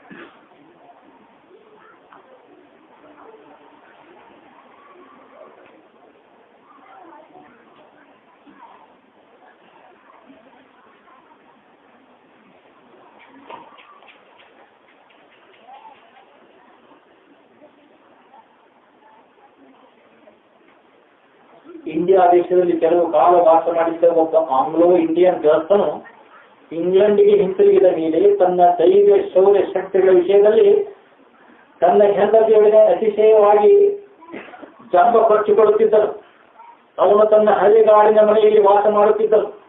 ಒಂದು ದಿನ ಸಂಜೆ ಅವರಿಬ್ಬರು ಮಾತನಾಡುತ್ತಾ ವಿನೋದದಿಂದ ಕುಳಿತಿದ್ದಾಗ ಹಠಾತ್ತನೆ ಅವರ ಹತ್ತಿರಕ್ಕೆ ಒಂದು ದೊಡ್ಡ ಕರಡಿಯು ಬಂದು ಬಿಟ್ಟಿತು. ಇಬ್ಬರೂ ಗಾಬರಿಯಾಗಿ ಎದ್ದು ಓಡಿದರು. ಆ ಶೂರನ ಹತ್ತಿರವಿದ್ದ ಒಂದು ಮರದ ಮೇಲೆ ಸರಸರಣೆ ಹತ್ತಿ ಎತ್ತರವಾಗಿ ಏರು ಕುಳಿತನು. ಆದರೆ ಅವನ ಹೆಂಡತಿಯು ಮನೆಯೊಳಗೆ ಓಡಿ ಹೋಗಿ ದೊಡ್ಡ ಬಂದೂಕನ್ನು ತಂದು ಗುಂಡು ಉಡಾಯಿಸಿ ಆ ಕರಡಿಯನ್ನು ತಂದು ಹಾಕಿದರು. ಅನಂತರ ಆ ಪೌರುಷಶಾಲಿಯು ಕೆಳಗಿಳಿದು ಬಂದು ಆ ಗುಂಡಿನ ಶಬ್ದವನ್ನು ಕೇಳಿ ಕೆಲವು ಜನರು ಕುತೂಹಲದಿಂದ ಅಲ್ಲಿ ಓಡಿ ಬಂದರು. ಓ, ಈ ಭಯಂಕರ ಕರಡಿಯನ್ನು ಯಾರು ಕೊಂದರು ಎಂದು ಕೇಳಿದರು. ಅದಕ್ಕೆ ಆ ಪ್ರತಾಪಶಾಲಿಯು, ಓ, ಇದನ್ನು ನಾನು ಮತ್ತು ನನ್ನ ಹೆಂಡತಿ ಇಬ್ಬರೂ ಕೂಡಿ ಕೊಂದೆವು ಎಂದನು. ಆದರೆ ಇದು ನಿಜವಾಗಿ ಇರಲಿಲ್ಲ. ಹೀಗೆ ಬೇರೆಯವರು ಒಂದು ಸಾಹಸ ಕಾರ್ಯವನ್ನು ಮಾಡಿದ ಮೇಲೆ ಅದನ್ನು ನಾನೇ ಮಾಡಿದೆಂದು ಯಾರಾದರೂ ಹೇಳಿಕೊಳ್ಳಬಹುದು. ಆದರೆ ಅದು ನಿಜವಾಗಿ ಇರುವುದಿಲ್ಲ. ತನ್ನಿಂದಾಗದಿರುವ ಸಾಧನೆಯನ್ನು ಕ್ರಿಸ್ತ ಧರ್ಮವು ತಾನೇ ಮಾಡಿದ್ದೆಂದು ಹೇಳಿಕೊಳ್ಳುವುದು ಹೀಗೆ ಸುಳ್ಳಾಗಿರುತ್ತದೆ.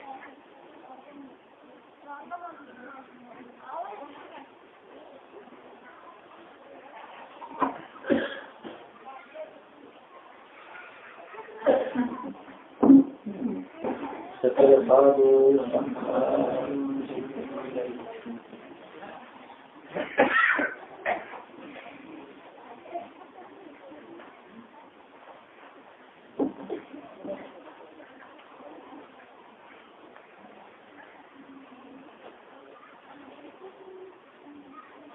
ಸಕಲ ಸಾಧು